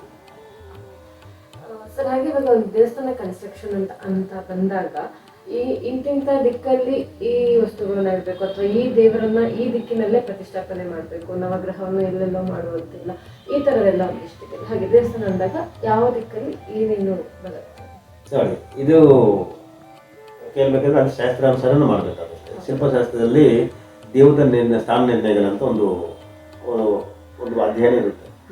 ಈಗ ಶಿವನ ದೇವಸ್ಥಾನ ತಗೊಂಡ್ರೆ ನೀವು ಅಲ್ಲಿ ಯಾವ ಮೂಲದಲ್ಲಿ ಯಾವ ದೇವರು ಇರಬೇಕು ಅಂತ ಒಂದಿರುತ್ತೆ. ಅಲ್ಲಿ ವಿಷ್ಣು ಕೂಡ ಇರಬೇಕು. ವಾಯು ಭಾಗದಲ್ಲಿ ವಿಷ್ಣು ಇರ್ತಾರೆ, ಮತ್ತೆ ಈಶಾನ್ಯ ಭಾಗದಲ್ಲಿ ನವಗ್ರಹ ಮಂಟಪ ಇರುತ್ತೆ, ಮತ್ತೆ ಗಣಪತಿ ಆಗ್ನೇಯದಲ್ಲಿ ಗಣಪತಿ ಇರ್ತಾರೆ, ಮತ್ತೆ ನೈಋತ್ಯದಲ್ಲಿ ಸುಬ್ರಹ್ಮಣ್ಯ ಇರ್ತಾರೆ. ಈ ರೀತಿ ಮತ್ತೆ ಈಶಾನ್ಯದಲ್ಲಿ ಆಗ್ನೇಯಕ್ಕೆ ಮತ್ತೆ ಇನ್ನೊಂದು ಯಾಗಶಾಲಕ್ಕೂ ನಿರ್ಮಾಣ ಮಾಡ್ಬೋದು. ಆ ಪಕ್ಕದಲ್ಲಿ ಸಪ್ತಮಾತೃಗಳು ಇರ್ಬೋದು. ಇದೆಲ್ಲ ಗರ್ಭಗುಡಿನ ಆಚೆ ಮಾಡ್ಬೋದು. ಈ ರೀತಿ ಪದ ನಿಷ್ಪತ್ತಿ ಮಾಡಿಕೊಂಡು ಅದಕ್ಕೆ ಯಾವ ದೇವಸ್ಥಾನ ಅಂದರೆ ಮೂಲ ವಿಗ್ರಹ ಅದಕ್ಕೆ ಸ್ವಲ್ಪ ಸಂಬಂಧಪಟ್ಟಿರುವಂಥ ಪರಿವಾರ ದೇವತೆಗಳು ಎಲ್ಲೆಲ್ಲಿ ಇರಬೇಕು ಅಂತ ಸ್ಥಾನ ನಿರ್ಣಯ ಇರುತ್ತೆ. ಆ ಸ್ಥಾನ ನಿರ್ಣಯ ಪ್ರಕಾರನೇ ಮಾಡಬೇಕು. ಅದು ಶಾಸ್ತ್ರವನ್ನು ಬಿಟ್ಟು ಮಾಡಂಗಿದ್ರೆ ನನಗೆ ಹೇಳ್ತಾರೆ ಸ್ವಲ್ಪ ತಪ್ಪು ಇರಬೇಕು. ಯಾಕಂದರೆ ಅದು ಶಾಸ್ತ್ರ ನೋಡಿ ನಾನು ಹೇಳ್ಬೇಕಾಗುತ್ತೆ, ಶಿಲ್ಪಶಾಸ್ತ್ರ ನೋಡಿ ಹೇಳಬೇಕಾಗುತ್ತೆ. ಅಂದರೆ ಎಷ್ಟು ದೇವತಾ ಪ್ರಕರಣಗಳಿದ್ದಾವೆ ಆ ಪ್ರಕರಣಗಳಲ್ಲಿ ದೇವತೆಗಳ ಸ್ಥಾನಮಾನ ನಿರ್ಣಯ ಅಂದರೆ ಶಿಲ್ಪಶಾಸ್ತ್ರದಲ್ಲಿ ಇರುತ್ತೆ. ಅದು ನೋಡ್ಕೊಂಡು ನಾವು ನಿರ್ಣಯ ಮಾಡಬೇಕು. ಸರ್, ಇವಾಗ ಕರ್ನಾಟಕ ಇರ್ಬೋದು, ದೇಶಾದ್ಯಂತ ಇರ್ಬೋದು ಅಥವಾ ಪ್ರಪಂಚದಾದ್ಯಂತ ಇರ್ಬೋದು, ಸಾಕಷ್ಟು ಕೋಟ್ಯಾಂತರ ದೇವಸ್ಥಾನಗಳಿಗೆ ಹೋಗಿರ್ತೀವಿ. ಆದ್ರೆ ಕೆಲವೊಂದು ದೇವಸ್ಥಾನಕ್ಕೆ ಹೋದಾಗ ನಮಗೆ ಒಂದು ವೈಬ್ರೇಷನ್ ಫೀಲ್ ಆಗುತ್ತೆ. ಅದೇ ಇನ್ನಷ್ಟು ದೇವಸ್ಥಾನಗಳಿಗೆ ಹೋದಾಗ ನಮ್ಗೆ ಒಂದು ಏನು ಭಕ್ತಿ ಅನ್ನೋ ಭಾವನೂ ಬರೋದಿಲ್ಲ, ಕೈ ಮುಗಿಬೇಕು ಅನ್ನೋದು ಕಾಣಿಸೋದಿಲ್ಲ. ಇದಕ್ಕೆ ರೀಸನ್ ಏನಿರ್ಬೋದು ಸರ್? ಮೇಡಮ್, ಇದಕ್ಕೆ ಸಿಂಪಲ್ ಆಗಿ ಒಂದೇ ರೀಸನ್. ಯಾವ ದೇವಸ್ಥಾನ ಶಿಲ್ಪಶಾಸ್ತ್ರ ಅನುಸರಿಸಿ ಆ ಮಾರ್ಗದರ್ಶನ ತಗೊಂಡು ಅವರು ಯಾವಾಗ ಶಾಸ್ತ್ರಾನುಸಾರ ಮಾಡಿ ದೇವತಾ ಪ್ರತಿಷ್ಠಾಪನೆ ಆಗಿರ್ತಾರೋ ಅಲ್ಲಿ ಕಾಸ್ಮಿಕ್ ಎನರ್ಜಿ ತುಂಬಿರುತ್ತೆ, ಅಲ್ಲಿ ನಿಮ್ಗೆ ವೈಬ್ರೇಟ್ ಕಾಣಿಸುತ್ತೆ. ಈಗ ಲೇಟೆಸ್ಟ್ ಟೆಕ್ನಾಲಜಿ ಬಂತು ಅಂದ್ಬಿಟ್ಟು ಎಲ್ಲ ಸಿಮೆಂಟ್ ಕಟ್ಟೆಗಳು ಮಾಡಿಕೊಂಡು ಮತ್ತೆ ಶಾಸ್ತ್ರಕ್ಕೆ ಬೆಲೆ ಕೊಡದೆ ಇವ್ರಿಗೆ ಮನಸ್ಸಿಗೆ ಬಂದಂತೆ ಮಾಡ್ತಾ ಇದ್ದಾರಲ್ವ, ಆವಾಗ ಅಲ್ಲಿ ವಿಶ್ವಕರ್ಮ ವಂಶಸ್ಥರು ತಗೊಳಲ್ಲ. ಈಗ ಆರ್ಕಿಟೆಕ್ಚರ್ ಅಂತ ಬರ್ತಾರೆ, ಅವ್ರು ಯಾರೋ ಏನೋ ಸಂಕಲ್ಪ ಏನೋ ಶಾಸ್ತ್ರ ಏನು ಗೊತ್ತಿರಲ್ಲ, ಅವರು ಸ್ಟ್ರೆಂತ್ ಆಫ್ ಮೆಟೀರಿಯಲ್ ಬೇಸಿಕ್ ಅಲ್ಲಿ ಅವರು ಯಾವುದೋ ರೀತಿ ಡಿಸೈನ್ ಪ್ಲಾನ್ ಮಾಡ್ತಾರೆ. ಅಲ್ಲಿ ದೇವತಾ ಆವಾಹನೆ ಆಗುತ್ತೆ. ನಾನು ಹೇಳಿದ್ದೆ, ದೇವಾಲಯ ರಚನೆ ಅಂದ್ರೆ ಪರಮಾತ್ಮನ ವಿಗ್ರಹ, ಪರಮಾತ್ಮ ದೇಹ ರಚನೆ ಆಗುತ್ತೆ. ಆ ದೇಹ ರಚನೆ ಮಾಡ್ಬೇಕಾದ್ರೆ ಅದಕ್ಕೆ ಸಂಬಂಧಪಟ್ಟ ಇತಿಹಾಸ ಅಧ್ಯಯನ ಮಾಡಬೇಕು. ಆ ಮಾಡಿರೋನು ಈ ವಿಶ್ವಕರ್ಮ ಬ್ಲಡ್ ಇರಬೇಕು, DNA ಇರಬೇಕು. ಮೂಲಸ್ಥ ಅಂದ್ರೆ ಆ ಕೂಟಸ್ಥ ಅಂತ ಮೂಲಸ್ಥ ಅಂತ ಮೂಲ ಸ್ಥಪತಿ ಶಿಲ್ಪಾಚಾರ್ಯರು ಅವರಿದ್ರೆ ಮಾತ್ರ ಅದನ್ನ ಆ ರೀತಿ ಗ್ರಹಿಕ ಶಕ್ತಿ ಇರುತ್ತೆ. ಅವ್ರನ್ನ ಅದನ್ನ ಲೋಕ ಕಲ್ಯಾಣಕ್ಕಾಗಿ ಒಳ್ಳೆಯ ರಚನೆ ಮಾಡ್ತಾರೆ. ಈಗ ಮಾಡರ್ನ್ ಟೆಕ್ನಾಲಜಿ ಅಂದ್ಬಿಟ್ಟು ಇದಕ್ಕೆಲ್ಲ ಬದಿಗಿಟ್ಟು ಮಾಡ್ತಿದ್ರಲ್ವ, ಅಲ್ಲಿಗೆ ಹೋದ್ರೆ ನಿಮ್ಗೆ ನೆಗೆಟಿವ್ ಎನರ್ಜಿ ಸಿಗುತ್ತೆ, ನಿಮ್ಗೆ ಪಾಸಿಟಿವ್ ಫೀಲ್ ಆಗಲ್ಲ. ದೇವರು ಇದ್ದಾರೆ ಅಂತ ಫೀಲೇ ಬರಲ್ಲ ನಿಮ್ಗೆ. ಹಳೆ ಕಾಲದ ದೇವಸ್ಥಾನಗಳಿಗೆ ಹೋದ್ರೆ ನಮ್ಗೆ ಈಸಿಯಾಗಿ ಗರ್ಭಗುಡಿ ಸಿಗ್ತಾ ಇರ್ಲಿಲ್ಲ. ನಾವೊಂದ್ 2-3 ಸ್ಟೆಪ್ ಒಳಗೆ ಹೋದ್ಮೇಲೆ ದೇಹದ ಮಹಾಮಂಡಪ ಅಂತರಾಲ ಇವೆಲ್ಲ ನೀವು VIP ಗಳಾದ್ರೆ ಈಗೆಲ್ಲ ದುಡ್ಡಲ್ವಾ, ನೀವು ಹೆಚ್ಚಿನ ದುಡ್ಡು ಕೊಟ್ಟರೆ ಅಂತರಾಳ ಬಿಡ್ತಾರೆ. ಇಲ್ಲ ಫ್ರೀ ದರ್ಶನ ಅಂದ್ರೆ ಅಲ್ಲಿ ಮಹಾಮಂಡಪದಲ್ಲಿ ಅಲ್ಲಿ ಇಷ್ಟು ದುಡ್ಡು ನೋಡ್ಕೊಳ್ಳಿ ಅಂತಾರೆ. ಹಾಗೆ ಇದೆಲ್ಲ ಕಮರ್ಷಿಯಲ್ ಆಗ್ಬಿಡ್ತು. ಬಟ್ ಇವಾಗಿನ ದೇವಸ್ಥಾನಗಳು ಹಾಗಲ್ಲ, ಹೋಗಿ ನಿಲ್ತಿದ್ದಂಗೆ ಗರ್ಭಗುಡಿ ಅಲ್ಲೇ ಕಾಣಿಸ್ತಾ ಇರುತ್ತೆ. ಅದು ತಪ್ಪಲ್ಲ, ಅದು ಕರೆಕ್ಟ್ ಅಲ್ಲ. ಅದು ಈ ತರ ಅಂಗಗಳು ನೋಡಿ, ಯಾವ ಅಂಗ ಲೋಪ ಆದ್ರೆ ಪರಮಾತ್ಮನ ಅಂಗ ಲೋಪ ಆಗಿದೆ ಅಂತ ಅರ್ಥ. ಈಗ ಅಂಗಗಳು ಹೇಳ್ಕೊಂಡಿದೆ, ಪಾದಗಳಿಂದ ಒಂದೊಂದು ಅಂಗನೂ ದೇವಸ್ಥಾನದಲ್ಲಿ ಆ ರೀತಿ ಕಲ್ಪನೆ ಇದೆ. ಈಗ ಮುಖ ಗರ್ಭಾಲಯ ಅನ್ಕೊಂಡ್ರೆ ಕಂಠ ಇದೆ, ಬಾಹುಗಳಿದ್ದಾವೆ, ವಕ್ಷಸ್ಥಾನ, ಉದರ ಇದೆ. ಇದು ಯಾವುದೇ ಒಂದು ಅಂಗ ಲೋಪ ಆದ್ರೆ ಆ ಪ್ರಸಾದ ಪುರುಷನಿಗೆ ಅಂಗ ಲೋಪ ಮಾಡಿದ್ದಾರೆ, ಅವಾಗ ಪುರುಷ ಬರ್ತಾನಲ್ಲಿ ಹೊಟ್ಟೆಯಿಂದ ಬರೋಕ್ಕಾಗತ್ತಾ, ಹೃದಯದಿಂದ ಬರೋಕ್ಕಾಗತ್ತಾ? ಈ ರೀತಿ ನಾವು ಅಂಗಗಳು ನ್ಯೂನ್ಯತೆ ಇಲ್ಲದೆ ನಾವು ದೇವಸ್ಥಾನ ಮಾಡಬೇಕಾಗುತ್ತೆ. ಹಾಗೆ ನೀವು ಕರ್ನಾಟಕದಲ್ಲಿ ಸಾಕಷ್ಟು ದೇವಸ್ಥಾನಗಳ ನಿರ್ಮಾಣಕ್ಕೆ ಕೆಲಸ ಮಾಡಿದ್ದೀರಾ ಅಂತ ಕೇಳಿ. ಸಾಕಷ್ಟು ಮಾಡಿಲ್ಲ, ಒಂದೆರಡು ಮಾಡಿದ್ದೆ. ಅದು ಕೂಡ ಚಿಕ್ಕ ದೇವಸ್ಥಾನ, ದೊಡ್ಡ ದೇವಸ್ಥಾನ ನಮ್ಗೆ ಇನ್ನೂ ಅವಕಾಶ ಬಂದಿಲ್ಲ. ಅಂದ್ರೆ ಹೆಸರಿಸಬಹುದಾದ ದೇವಸ್ಥಾನಗಳನ್ನ ಒಂದು ವೀರಬ್ರಹ್ಮೇಂದ್ರ ಸ್ವಾಮಿ ದೇವಸ್ಥಾನಕ್ಕೆ ಮೂಲ ವಿಗ್ರಹ ಮಾಡಿಕೊಟ್ಟಿದ್ರೆ, ಅದು ಚಿಕ್ಕಬಳ್ಳಾಪುರದಲ್ಲಿ ನಂದಿ ಆಶ್ರಮದಲ್ಲಿ ನಂದಿ ಗ್ರಾಮದಲ್ಲಿ ಪಕ್ಕದಲ್ಲಿದೆ. ಅದು ವಿಗ್ರಹ ರಚನೆ ನಾನೇ ಮಾಡಿದ್ದೀನಿ. ನಮ್ಮ ಸ್ವಾಮಿ ಶಿವಾತ್ಮಾನಂದ ಸರಸ್ವತಿ ಶ್ರೀಗಳಿಂದ ಅದು ನಮ್ಗೆ ಅವಕಾಶ ಬಂದಿತ್ತು, ಅವರೇ ನಿಂತು ಮಾಡಿಸಿದ್ದಾರೆ. ಆವಾಗ ಶಿಲ್ಪಶಾಸ್ತ್ರದ ಅನುಸಾರ ನಾನು ವಿಗ್ರಹ ರಚನೆ ಮಾಡಿದ್ದೀನಿ, ಪ್ರತಿಷ್ಠಾಪನೆ ಕೂಡ ಶಾಸ್ತ್ರದಲ್ಲಿ ಹೇಳಿರುವಂತಲೇ ಮಾಡಿದ್ದಾರೆ. ಅದು ಚೆನ್ನಾಗಾಗಿತ್ತು. ಮತ್ತೆ ಎರಡನೇದು ಗಣಪತಿ ದೇವಸ್ಥಾನ ಮಾಡ್ತೀನಿ. ಆ ಗಣಪತಿ ದೇವಸ್ಥಾನ ವಿಗ್ರಹ ರಚನೆ ಮತ್ತು ದೇವಾಲಯ ನಿರ್ಮಾಣ ಅದೆಲ್ಲ ನಾನೇ ಮಾಡಿಸ್ತೀನಿ. ಅಂದರೆ ಸಿಮೆಂಟ್ ವರ್ಕು ನಮ್ಮ ಶಿಷ್ಯರಿದ್ದಾರೆ, ನಮ್ಮ ಅಣ್ಣನೇ ಇರ್ತಾರೆ, ಅವ್ರು ನಾನು ನಿಂತು ಮಾಡಿಸ್ತೀನಿ. ಈ ರೀತಿ ಎರಡು ದೇವಸ್ಥಾನ ಆಗಿದೆ. ಮತ್ತು ಇದು ನೋಡ್ತಾ ಇದ್ರಲ್ವ, ಇದು ಆಂಧ್ರಕ್ಕೆ ಒಂದು ಪ್ಲಾನ್ ಕೊಟ್ಟಿದ್ದೀವಿ, ತ್ರಿಕೂಟಾಲಯ ಅಂತ. ತ್ರಿಕೂಟಾಲಯ ಅಂದರೆ 3 ಗರ್ಭಗುಡಿಗಳು ಒಟ್ಟಿಗೆ ಇರ್ತವೆ. ಆ ರೀತಿ ಶಾಸ್ತ್ರಾನುಸಾರ ಅದಕ್ಕೆಲ್ಲ ನೋಡಿ ಇದು ಮುಖ, ಇದು ಕಂಠ, ಇಲ್ಲಿ ಬರುತ್ತೆ ಕಂಠ, ಇದು ಮುಖ ಮಂಟಪ ಅಂದ್ರೆ ಮುಖ ಮಂಟಪ ಅಂದ್ರೆ ವಕ್ಷಸ್ಥಾನ, ಇದು ಮಹಾಮಂಟಪ ಗರ್ಭ ಇಲ್ಲಿ ಬರುತ್ತಲ್ಲ, ಇದು ಧ್ವಜಸ್ತಂಭ ಮರ್ಮಾಂಗ ಆಗುತ್ತೆ, ಇದು ಬಲಿಪೀಠ, ಇನ್ನು ಮುಂದಕ್ಕೆ ಕಾಂಪೌಂಡ್ ಅಲ್ಲಿ ಗೋಪುರ, ರಾಜಗೋಪುರ, ಅದು ಪಾದ ಆಗುತ್ತೆ. ಈ ರೀತಿ ಈ ಅಂಗಗಳಿದ್ದಾಗ ಮಾತ್ರ ದೇವಸ್ಥಾನ. ಈ ರೀತಿ ನಾನು 3-4 ದೊಡ್ಡ ದೇವಸ್ಥಾನ ಪ್ಲಾನ್ ಕೊಟ್ಟಿದ್ದೆ, ಸ್ಥಪತಿಯಾಗಿ ನಿಂತ್ಕೊಂಡು ಪ್ಲಾನ್ ಕೊಟ್ಟಿದ್ದೀನಿ. ಆ ಪ್ಲಾನ್ ಕೊಟ್ಟು ಅದೆಲ್ಲ ನನ್ನ ಕೈಯಿಂದ ಆಗ್ತಾ ಇದೆ. ಆಂಧ್ರದಲ್ಲಿ 2 ದೇವಸ್ಥಾನ ನಡೀತಾ ಇದೆ, ದೊಡ್ಡ ದೇವಸ್ಥಾನ. ನೀವು ಇವಾಗ ದೇವಸ್ಥಾನ ಪರಿಚಯ ಮಾಡಿಸ್ತಾ ಅನಿಸ್ತು.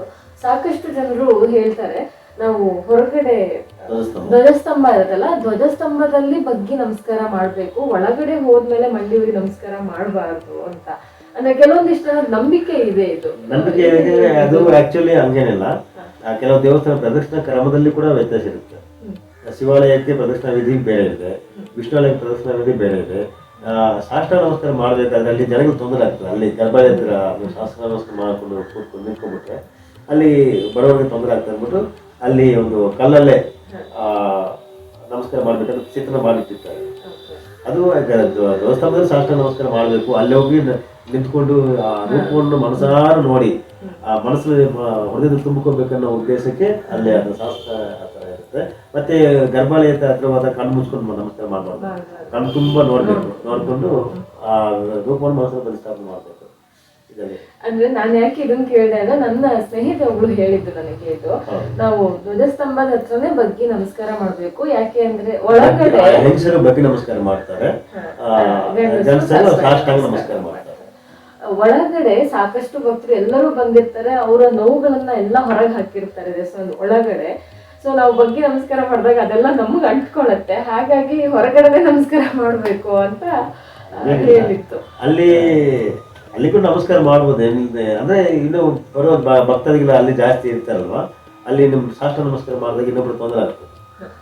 ಅದಕ್ಕೆ ಅಲ್ಲಿ ಮಾಡ್ಬೋದು, ಅದಕ್ಕೆ ಅಲ್ಲಿ ಈಗ ಜನಗಳ ಫ್ಲೋಟಿಂಗ್ ಜಾಸ್ತಿ ಇದೆ, ಅಲ್ಲಿ ನಿಂತ್ಕೊಳಕ್ಕೆ ಒಂದು ಸೆಕೆಂಡ್ ಕೂಡ ಕೊಡಲ್ಲ.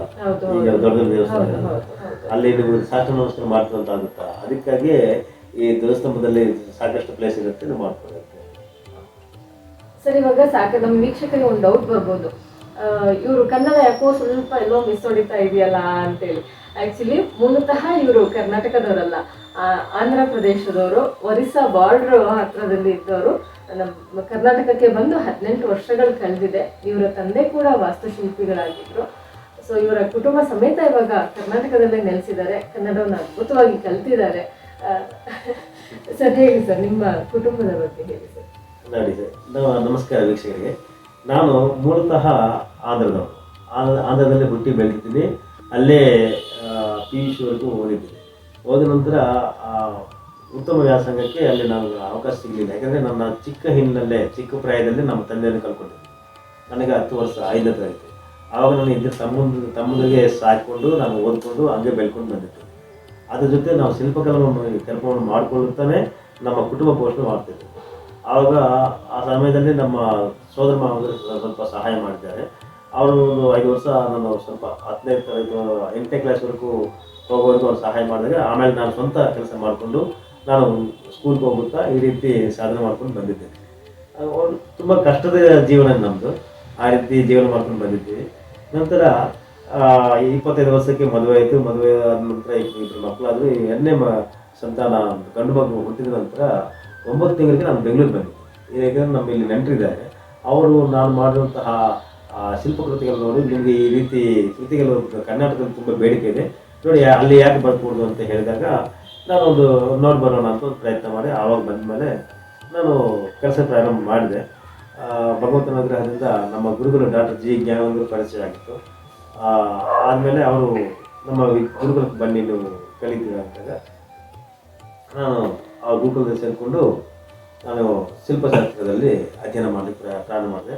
ಅಲ್ಲಿ ಯಾವಾಗ ಇಂಟರ್ವ್ಯೂ PUCಯಿಂದ ನಿಂತೋಗಿದ್ದು ಮತ್ತು ಕರ್ನಾಟಕ ಬಂದಾಗ ಅದು ಮದುವೆ ನಂತರ ಮಕ್ಕಳಾದ ನಂತರ ಮತ್ತೆ ವ್ಯಾಸಂಗ ಸ್ಟಾರ್ಟ್ ಆಯಿತು. ಈ BBA ಡಿಗ್ರಿ ಮಾಡಿ ಸೇರಿಕೊಂಡಿದ್ದೀನಿ. ಆ BBA ಡಿಗ್ರಿ ನಂತರ ನಮ್ಮ ಗುರುಗಳು ಕರ್ನಾಟಕ ಶಿಲ್ಪಕಲಾ ಅಕಾಡೆಮಿಗೆ ಅಧ್ಯಕ್ಷರಾಗಿ ಅವರು ಏನು ಮಾಡಿದ್ದಾರೆ, ಈ ಗುರುಕುಲಗಳು ಪ್ರಾರಂಭ ಮಾಡ್ತಾರೆ. ಆ ಗುರುಕುಲಗಳು ಪ್ರಾರಂಭ ಮಾಡಿದಾಗ ನಮಗೂ ಒಂದು ಗುರುಕುಲ ಕೊಟ್ಟು ನೀವು ಇಲ್ಲಿ ಕೂಡ BFA ಮಾಡಬೇಕು, ಅದಕ್ಕಾದರೆ ಕಲಿಕೆ ಥರ ಅಂದರೆ ಉಪಾಧ್ಯಾಯ ಕಲಿತಿರ್ತಾನೆ ಮತ್ತು ಅವ್ರ ಶಿಷ್ಯರು ಕಲಿತಾನೆ, ಆ ಕಾನ್ಸೆಪ್ಟಲ್ಲಿ ಮಾಡಬೇಕಾಗುತ್ತೆ ಅಂದ್ಬಿಟ್ಟು 2ನೇ ಡಿಗ್ರಿ BFA ಮಾಡಿಸಿದ್ದಾರೆ. ಅಂದರೆ ಆಲ್ರೆಡಿ ಕ್ವಾಲಿಫಿಕೇಷನ್ ಇದೆ, ಆದರೆ ಮತ್ತೊಮ್ಮೆ ಇನ್ನೊಂದು ಡಿಗ್ರಿ ಸೆಕೆಂಡ್ ಡಿಗ್ರಿ ಆಗಿದೆ. ನಾನು ಡಿಗ್ರಿ ಮಾಡುತ್ತಾ ನನ್ನ ಮಕ್ಕಳಿಗೆ ಅಂದರೆ ನನ್ನ ಸ್ಟೂಡೆಂಟ್ಸ್ಗೆ ಪಾಠ ಮಾಡೋ ಕಾನ್ಸೆಪ್ಟ್ ಅದು.